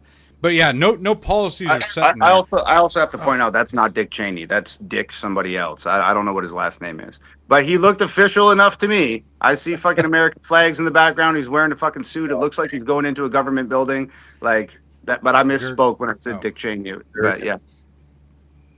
But I mean, I don't know. It's difficult for people to take that type of shit seriously, though, because even with the footage and even with this interview that was sort of conducted out up there on the street, it's like the first thing that people do when they get a piece of information that they're skeptical about or that is contrary to their understanding of the world, the first thing that they try to do with that information is validate it and verify it and fact check it and get a cosign on it. And there's nobody in their right mind that's ever been to that place or that has any actual experience with the people. That there's nobody that's going to verify it. There's nobody that's going to validate it. There's nobody that's going to comment on it. That, what you just saw right there, is probably the only piece of footage that will ever exist of any. And that guy is probably in deep shit after answering those questions. They probably told him, you should have fucking walked away. What the fuck were you thinking standing there talking about this? Stay silent. Yeah. So it's difficult for people to take it any more seriously because there's like, we live in the age of misinformation. I mean, I you know, somebody sent me a video the other day of this, what looked like a Google map, and then it zoomed in all the way from space, all the way into the world onto the top of a mountain. And there was a fucking cat standing there smoking a cigarette, giving me the middle finger. And this shit looks real as fuck. Like it's AI generated. It's almost indistinguishable from reality. So it's difficult for people to take anything seriously anymore because we just literally don't know. And hey, they take you guys, I do want to say really quick to the audience here, if you have any questions, get them in now because we're not going to be going too much longer. So if you have any questions in the chat for Tom MacDonald specifically or either of us, please just put them in the chat and I'll read through it and make sure to, or at least try to answer them. So, and like, fuck, I could talk about this shit all day. Like, we also like didn't talk about CERN, bro. Like CERN, the Large Hadron Collider, whatever the fuck it is. Like, I've many pieces on that. I'm not convinced that that's not a fucking portal for the entities that we were talking about earlier.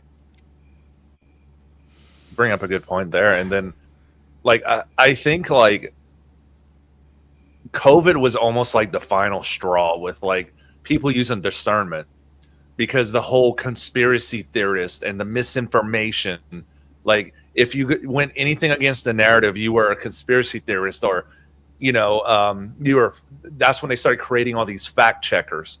Remember when they started that, like Facebook, I believe, and that wouldn't need to exist if they just told us the truth, but they're never going to. So I think, in my opinion, like now that AI is starting to become like very, very realistic, people's discernment's already out the window. So once they start putting out these AI videos of these politicians doing some really crazy stuff, I don't think people are going to be able to pick apart this stuff in the future. It's going to be bad.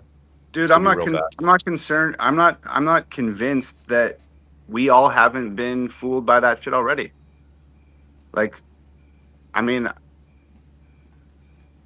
look, dude, like most of history is written by AI. It's been around for a long time. AI is just the next iteration of Lucifer, right? As if our society actually built all of these buildings that we see, all around the state capitals, the bank buildings. Why don't we build anything like this at all anymore? We don't ever build this anymore, and it is so frustrating to me because if we are to believe that our society built this, then we were inspired by God. Like if we actually did this, okay, if we actually were able to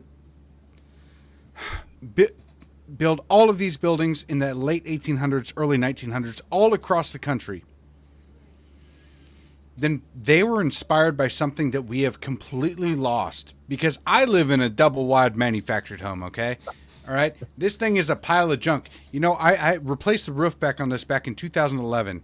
I was actually working with my stepdad, and the house that I bought was owned by a family friend, but we replaced the roof, okay? There's 1x1s in the freaking ceiling holding up the roof of this house. There was. We reinforced it. But are you kidding me? Are you telling me that we went from a society like this before we even had the power tool, okay? When we were running around with donkeys pulling wagons, and they were building buildings like this. What have we lost as a society that inspired us to actually build beautiful things that when you walk into the building, there's something in your soul, there's something in your consciousness that just it draws you in, and you're like, holy shit, this is absolutely beautiful. And now we're stuck with these gray buildings in these cities that it's just all concrete, square buildings, just straight up, no beauty, no arches, no pillars, no stone carvings into the arches there. No domes, no nothing. We don't have any of that anymore. Why? Dude, there's temples.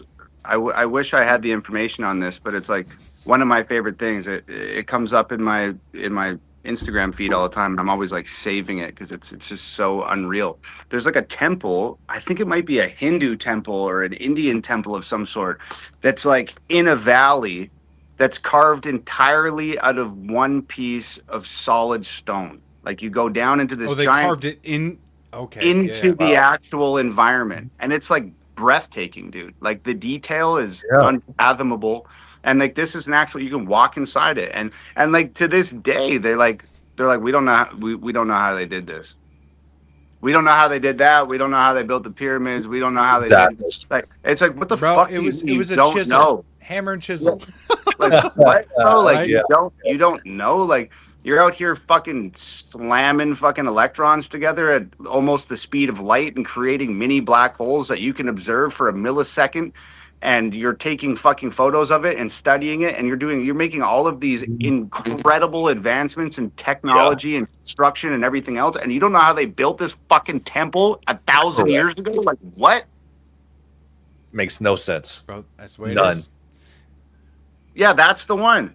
Like, bro, in fucking 72 hours, I can swab my dog's mouth, and you can tell me you can tell me the total lineage of my fucking dog, and you can't tell me who built this thing fucking 1,000 years ago? It's called Petra. It's called Petra, and it's referenced in the Bible as the refuge for the Jews at the end of time after the tribulation. That's where God's going to save his remnant. Is that an actual photo? Because it looks different than the one that I have on IG. No, that's an actual photo.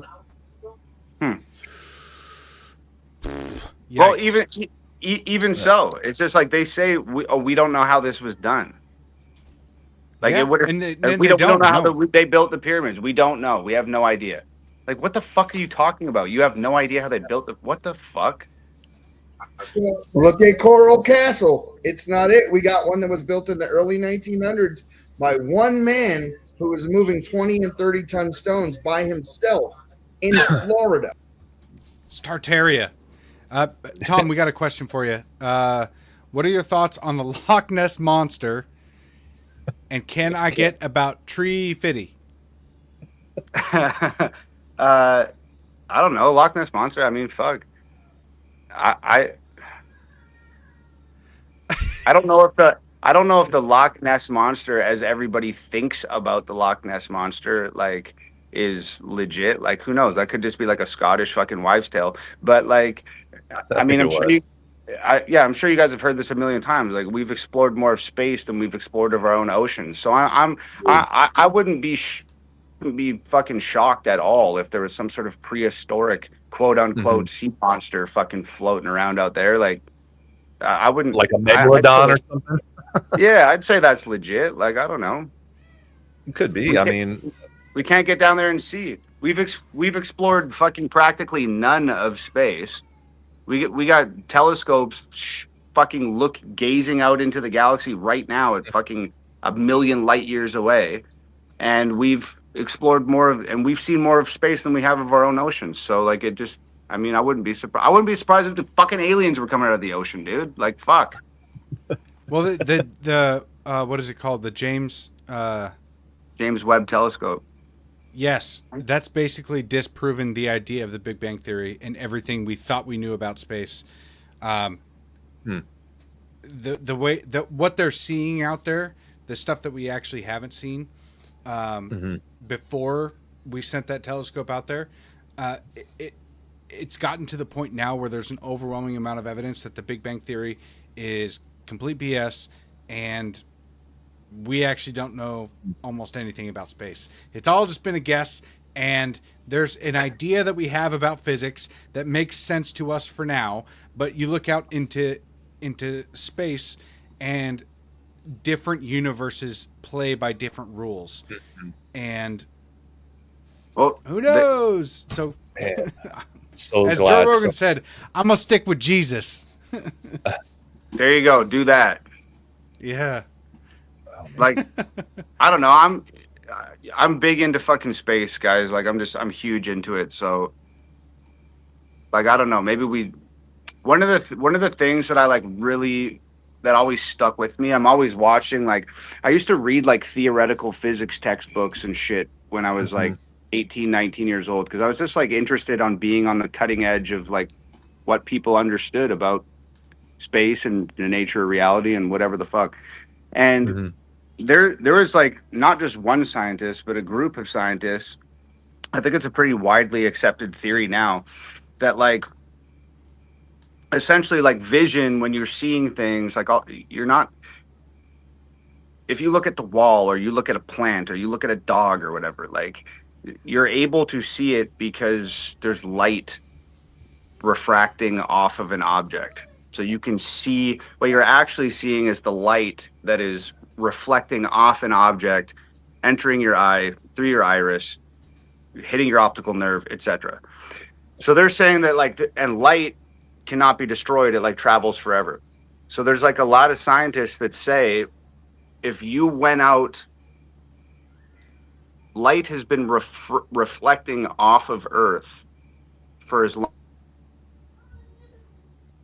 Uh-oh. Sorry, I just had an alarm go off. Light has been reflecting off Earth for as long as Earth has existed. From the sun, from whatever, nuclear shit that's radioactive shit in space, whatever.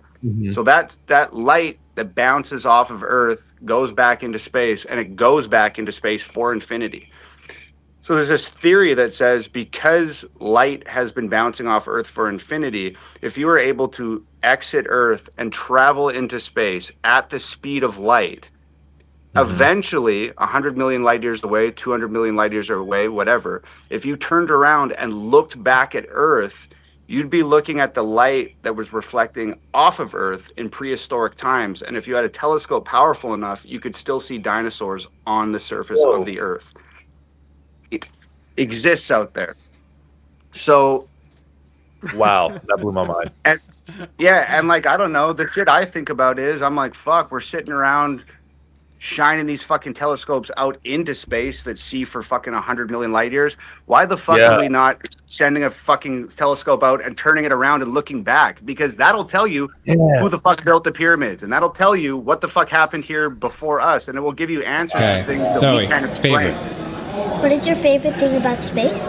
What's this? Oh. Go in there. Go in there. Oh, okay. So Why our has producer nobody Eddie. been to the moon in such a long time? That's. Go in there. Why has nobody been to the moon in such a long time? That's not an 8-year-old's question. That's my question. I want to know. But I think. So that is basically the idea that we didn't go to space at all, or that we had no manned missions out to space. That's Buzz Aldrin, bro. He's been. I think he's passed away now, but he went on like a fucking media tour before he passed away. He went on fucking Conan O'Brien. He did a bunch of interviews, and he said 1,000 times, we never went. Like somebody asked him, what's the scariest part about going to space? And he said, well, I think it was Conan asked him, well, what was the scariest part? And he said, well, it would have been scary if we went, but we didn't. Yeah. So I, you know.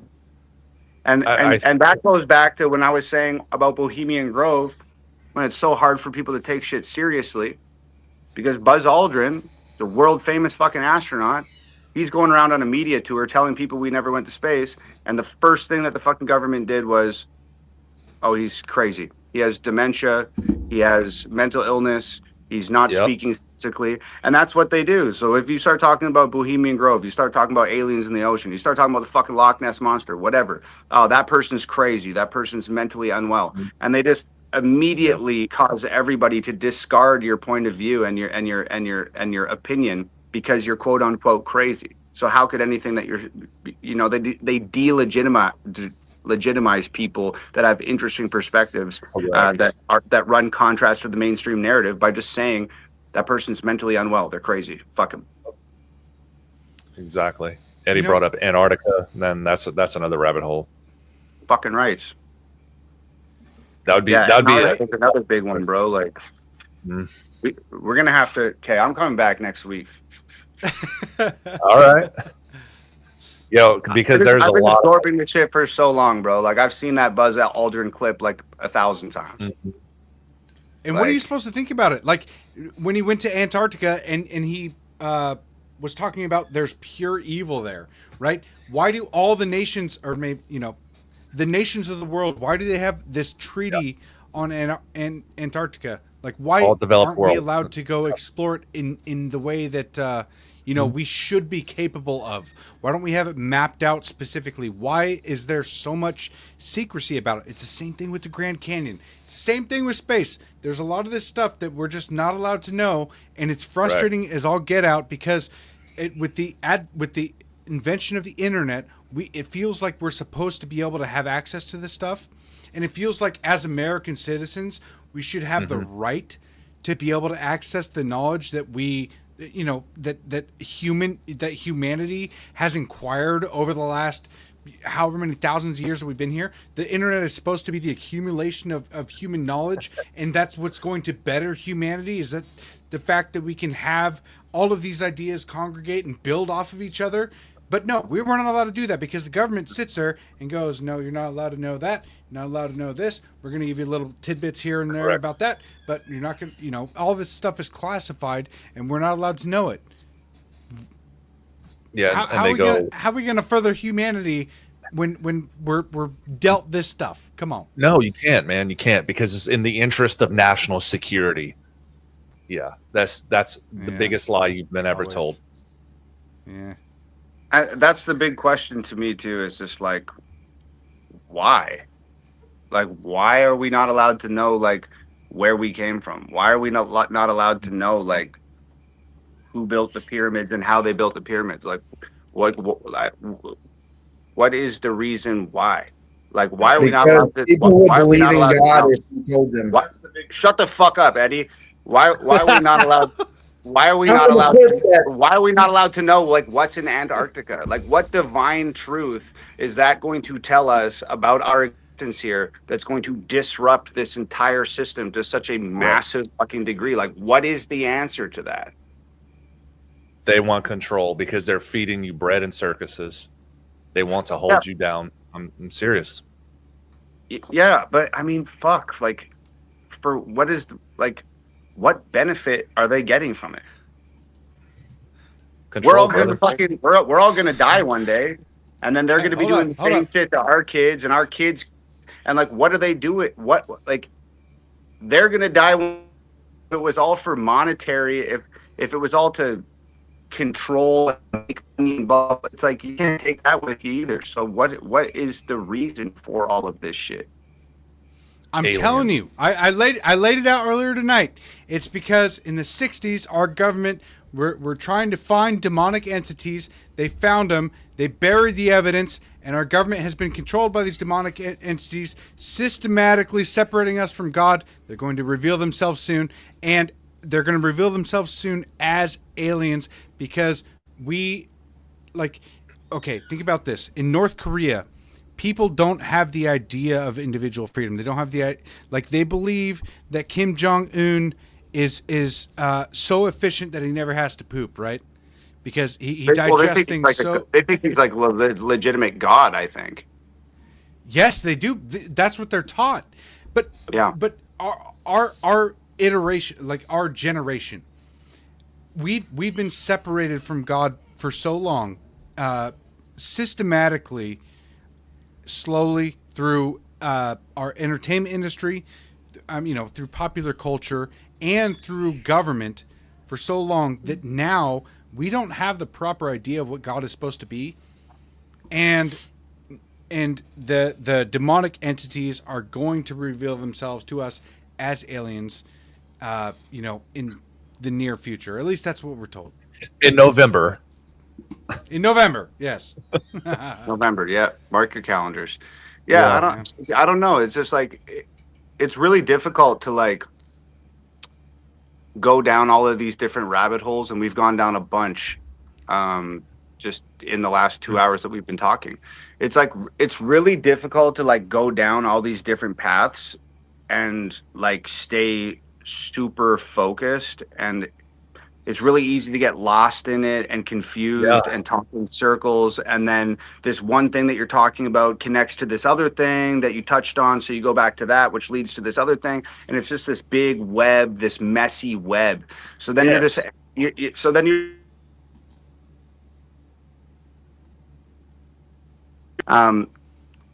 alarms to feed the dogs. But then you're just left with like this big mess of shit swimming around in your head, and even more questions. Why? How? Like, how does it end? Does it end? How long has this been going on? Is all this crazy shit I've even been talking about, like, have I convinced myself this is true, but it's not actually? Like, the confusing and so intricate that you just kind of get left with like, well, we just had a 2-hour conversation that I really fucking enjoyed, but I'm no closer to the truth than I was when I started, Well, I'll tell you what, Tom. Every night before I go to bed, I pray with my son, the Serenity Prayer. And like I love entertaining theories because it's the closest thing to truth that I've actually found is in the Bible. Everything told throughout history, like everything I was taught in school, the food pyramid, general history. I was told that the Native Americans were genocided. I was told that that bread is like the main category, or grains is what you should eat. I was told that all vaccines are safe and effective, and it was like a revelation.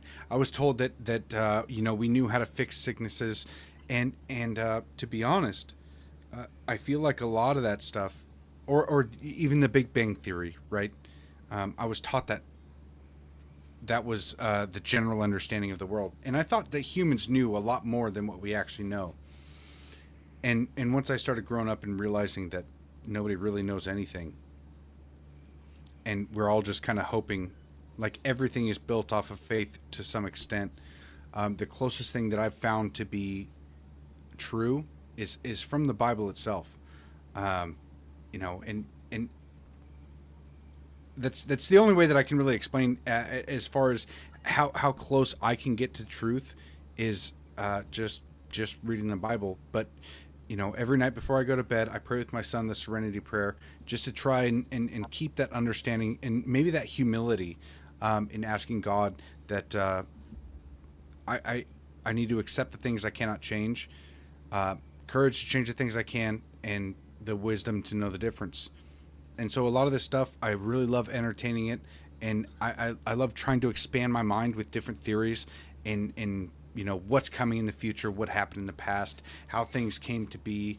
I really love all that stuff, but it's consistent every night in that I really try to keep my humility in the way that I have to trust in Jesus in order to calm down that anxiety or the worrying about tomorrow and all the stuff that's going on in the government, who I should trust, all that stuff. But I'll tell you what, there's certain people in my life that I have come to trust, that have given me very genuine vibes, and Steve has been one of those. We've been talking for multiple years now. Tom, you've been one of those people as well now. I know we haven't been talking for too long, but you actually seem like one of those really genuine people. And for some reason, I don't know why, but there's been I've been drawn to whatever it is that you're trying to convey. I've been really drawn to it, and I know there's millions of other people out there. Yeah, that have been doing that as well. But I really appreciate how genuine you've been, not only with us, but in your art and with the way you've been seeking God. And I mean, just the path that you took to get where you are, I absolutely love it. So I don't want to keep. I really I don't want appreciate to that, keep brother. too long. Thank you. Yeah, I really do appreciate that. I don't know, man. Just got into this fucking entertainment business and just met enough people along the way, and people that I looked up to, and people that I thought were really kick-ass dudes from a distance. And then, I don't know, man, you just start meeting people and experiencing things, and especially in this industry, there's a real lack of authenticity. There's a real shortage of genuine people. And I wasn't always like this, bro. When I was a kid, when I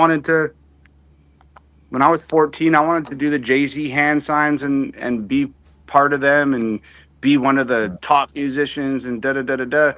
And then you start making your way, and you start meeting these people, and you're just like, man, these people are devoid of anything real.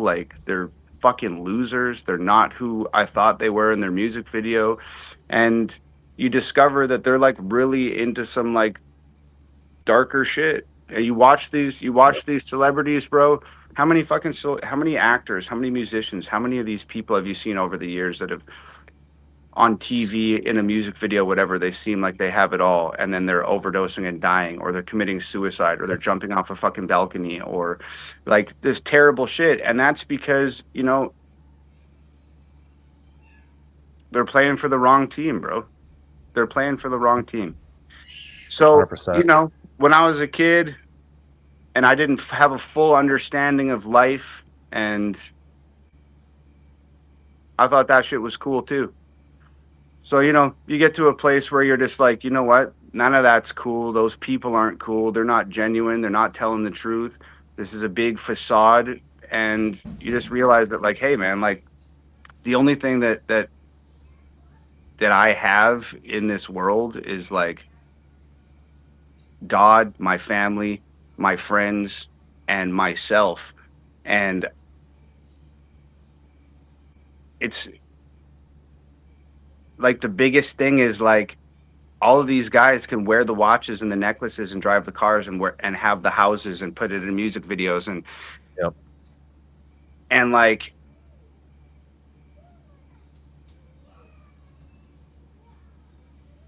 just from an artistic place, you are never going to be. I'm never going to be as good a rapper as Jay-Z. I'm never going to be as good as a producer as Hit Boy.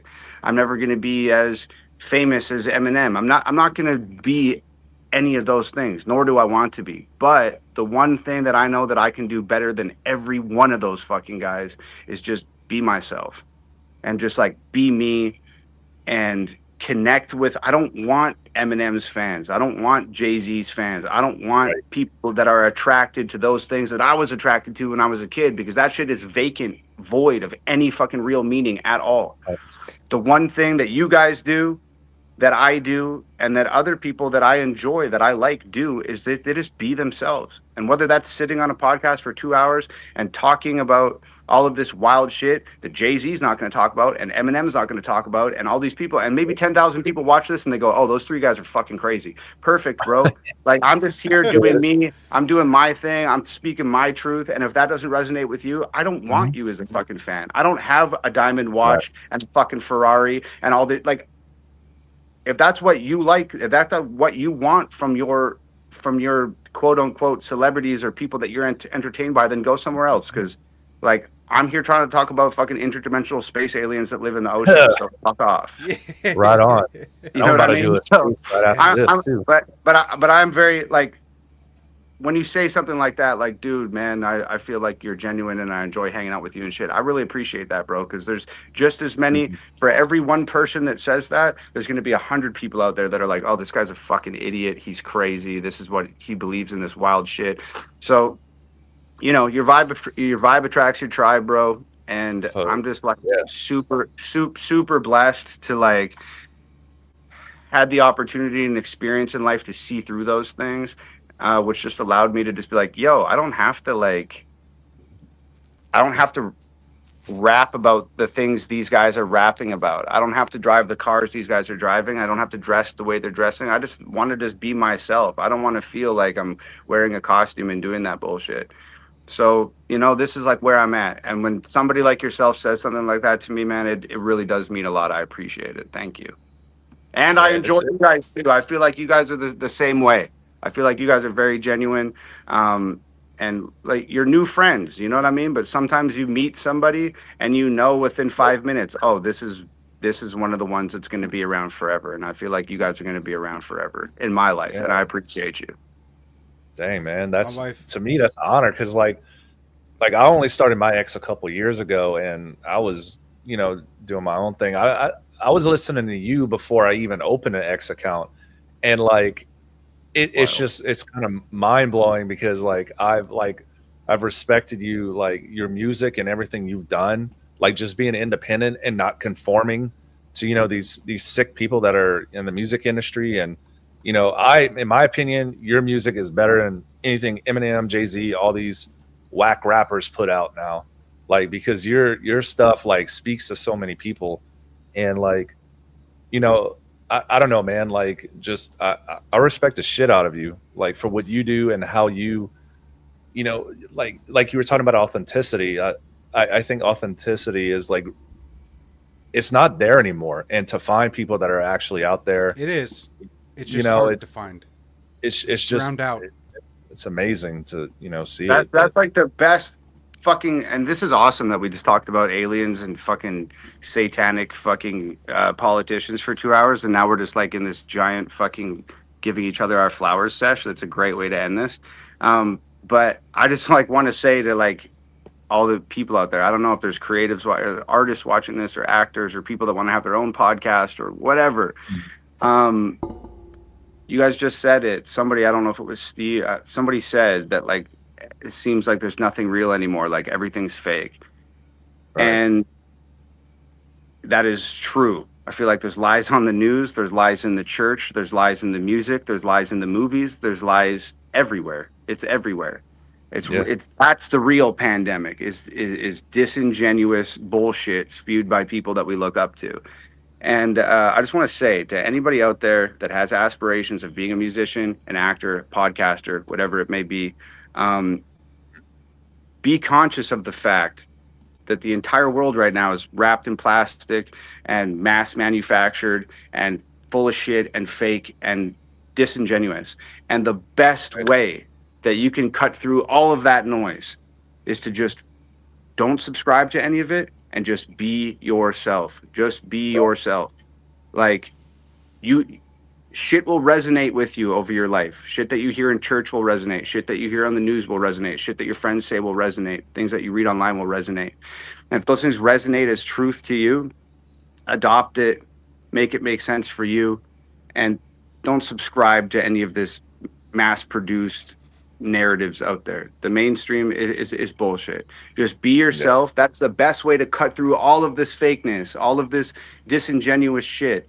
The best way is to just be yourself, speak your truth. It cuts through all the fake shit. And that's what I would encourage anybody out there who wants to be a musician, an actor, a podcaster, or whatever. Just be yourself, speak your fucking truth.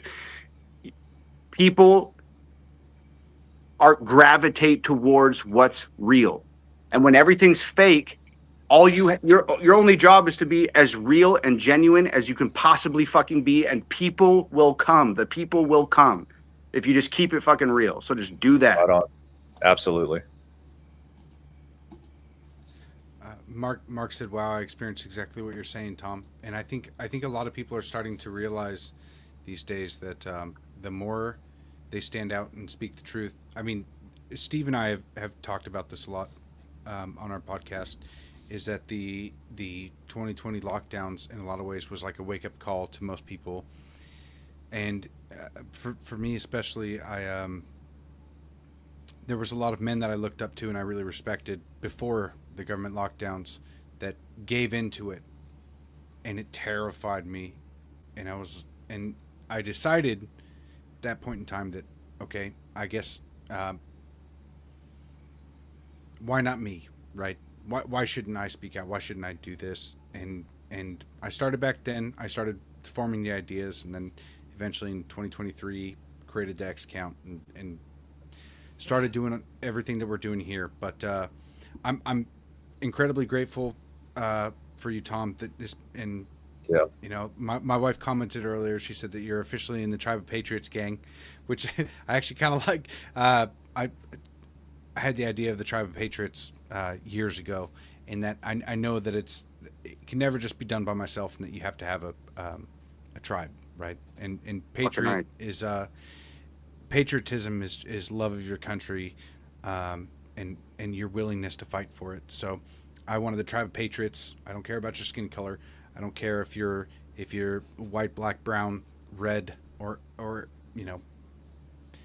I'll be a little skeptical of lizard people, but you know, if you're a patriot of this nation and you believe in Jesus Christ and you want the best and you're actually fighting for it, then you're in the Tribe of Patriots, and I will do my damnness to work with you and to make this country a better place. And Tom, I love that you're here. I love that we did this. We should definitely do this again. This was a lot of fun. You guys, please share this. Tell podcast. Eddie I'm sorry for swearing at him. I like Eddie a lot.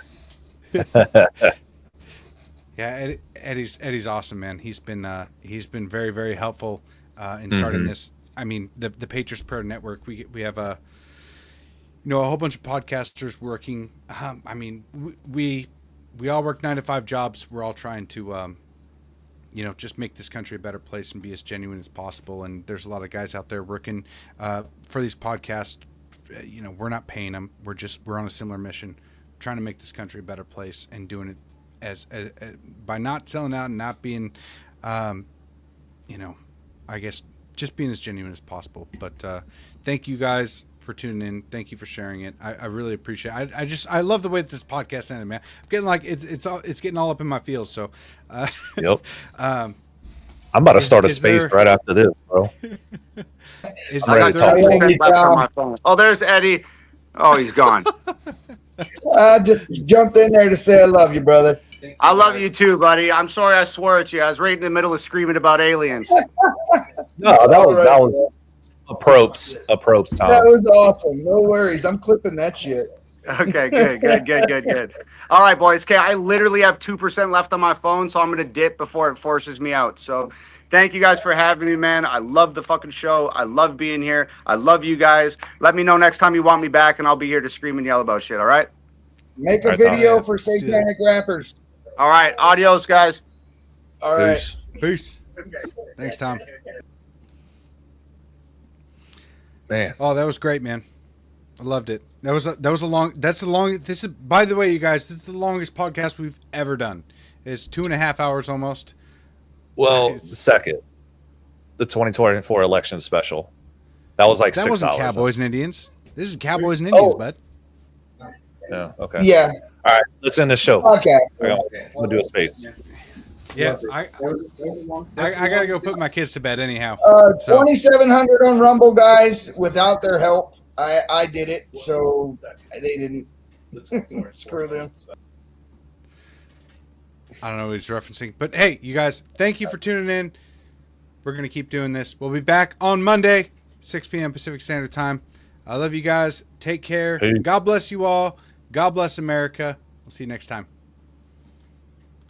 My people of this country and we're under attack. They banning us, they cancel us for speaking the facts. If you man enough. This is the Patriots Prayer Podcast. It's a tremendous show, one of the greatest shows in the history of the world. This is Bryson Gray, and you are watching the Patriots Prayer. PPN, you're doing the right thing. On the Patriots Prayer Network. Thank you all. PPN on your bumper. I'm Tom MacDonald. This is the Patriot Prayers Network. Check it out. Lots of good TV. Lots of cool people. Tune in. Keep it locked. Know where I stand. I'm the white boy with the middle fingers in the air, dog. We don't give a what. 100 white boys gonna hold me down anywhere, dog. We think that you suck. My Patriots the craziest. They ain't afraid of breaking fists on faces. If you really wanna taste of this, no safety tip. The same mistake and spray the clip. I pray you miss, cause if you don't, they gon' go wacko. Automatic gun smoke like tobacco. Never hit a lady, but it's pretty hard to tell if you're a girl or a they, them. There's these, that, those. I ain't never gonna take a knee for the anthem. Smack them. I don't give a damn, can't stand them. Gang full of randoms. Fan with a handgun. Run up in your mansion, leave it all abandoned. I was raised to be brave to the grave. United States, we love the country that they've been corrupting. Go woke and go broker if you ain't obeyed. My people of this country and we're under attack. They banning us, they cancel us for speaking the facts. If you man enough, come stand with us, take USA back. And every time we pull up, all you're gonna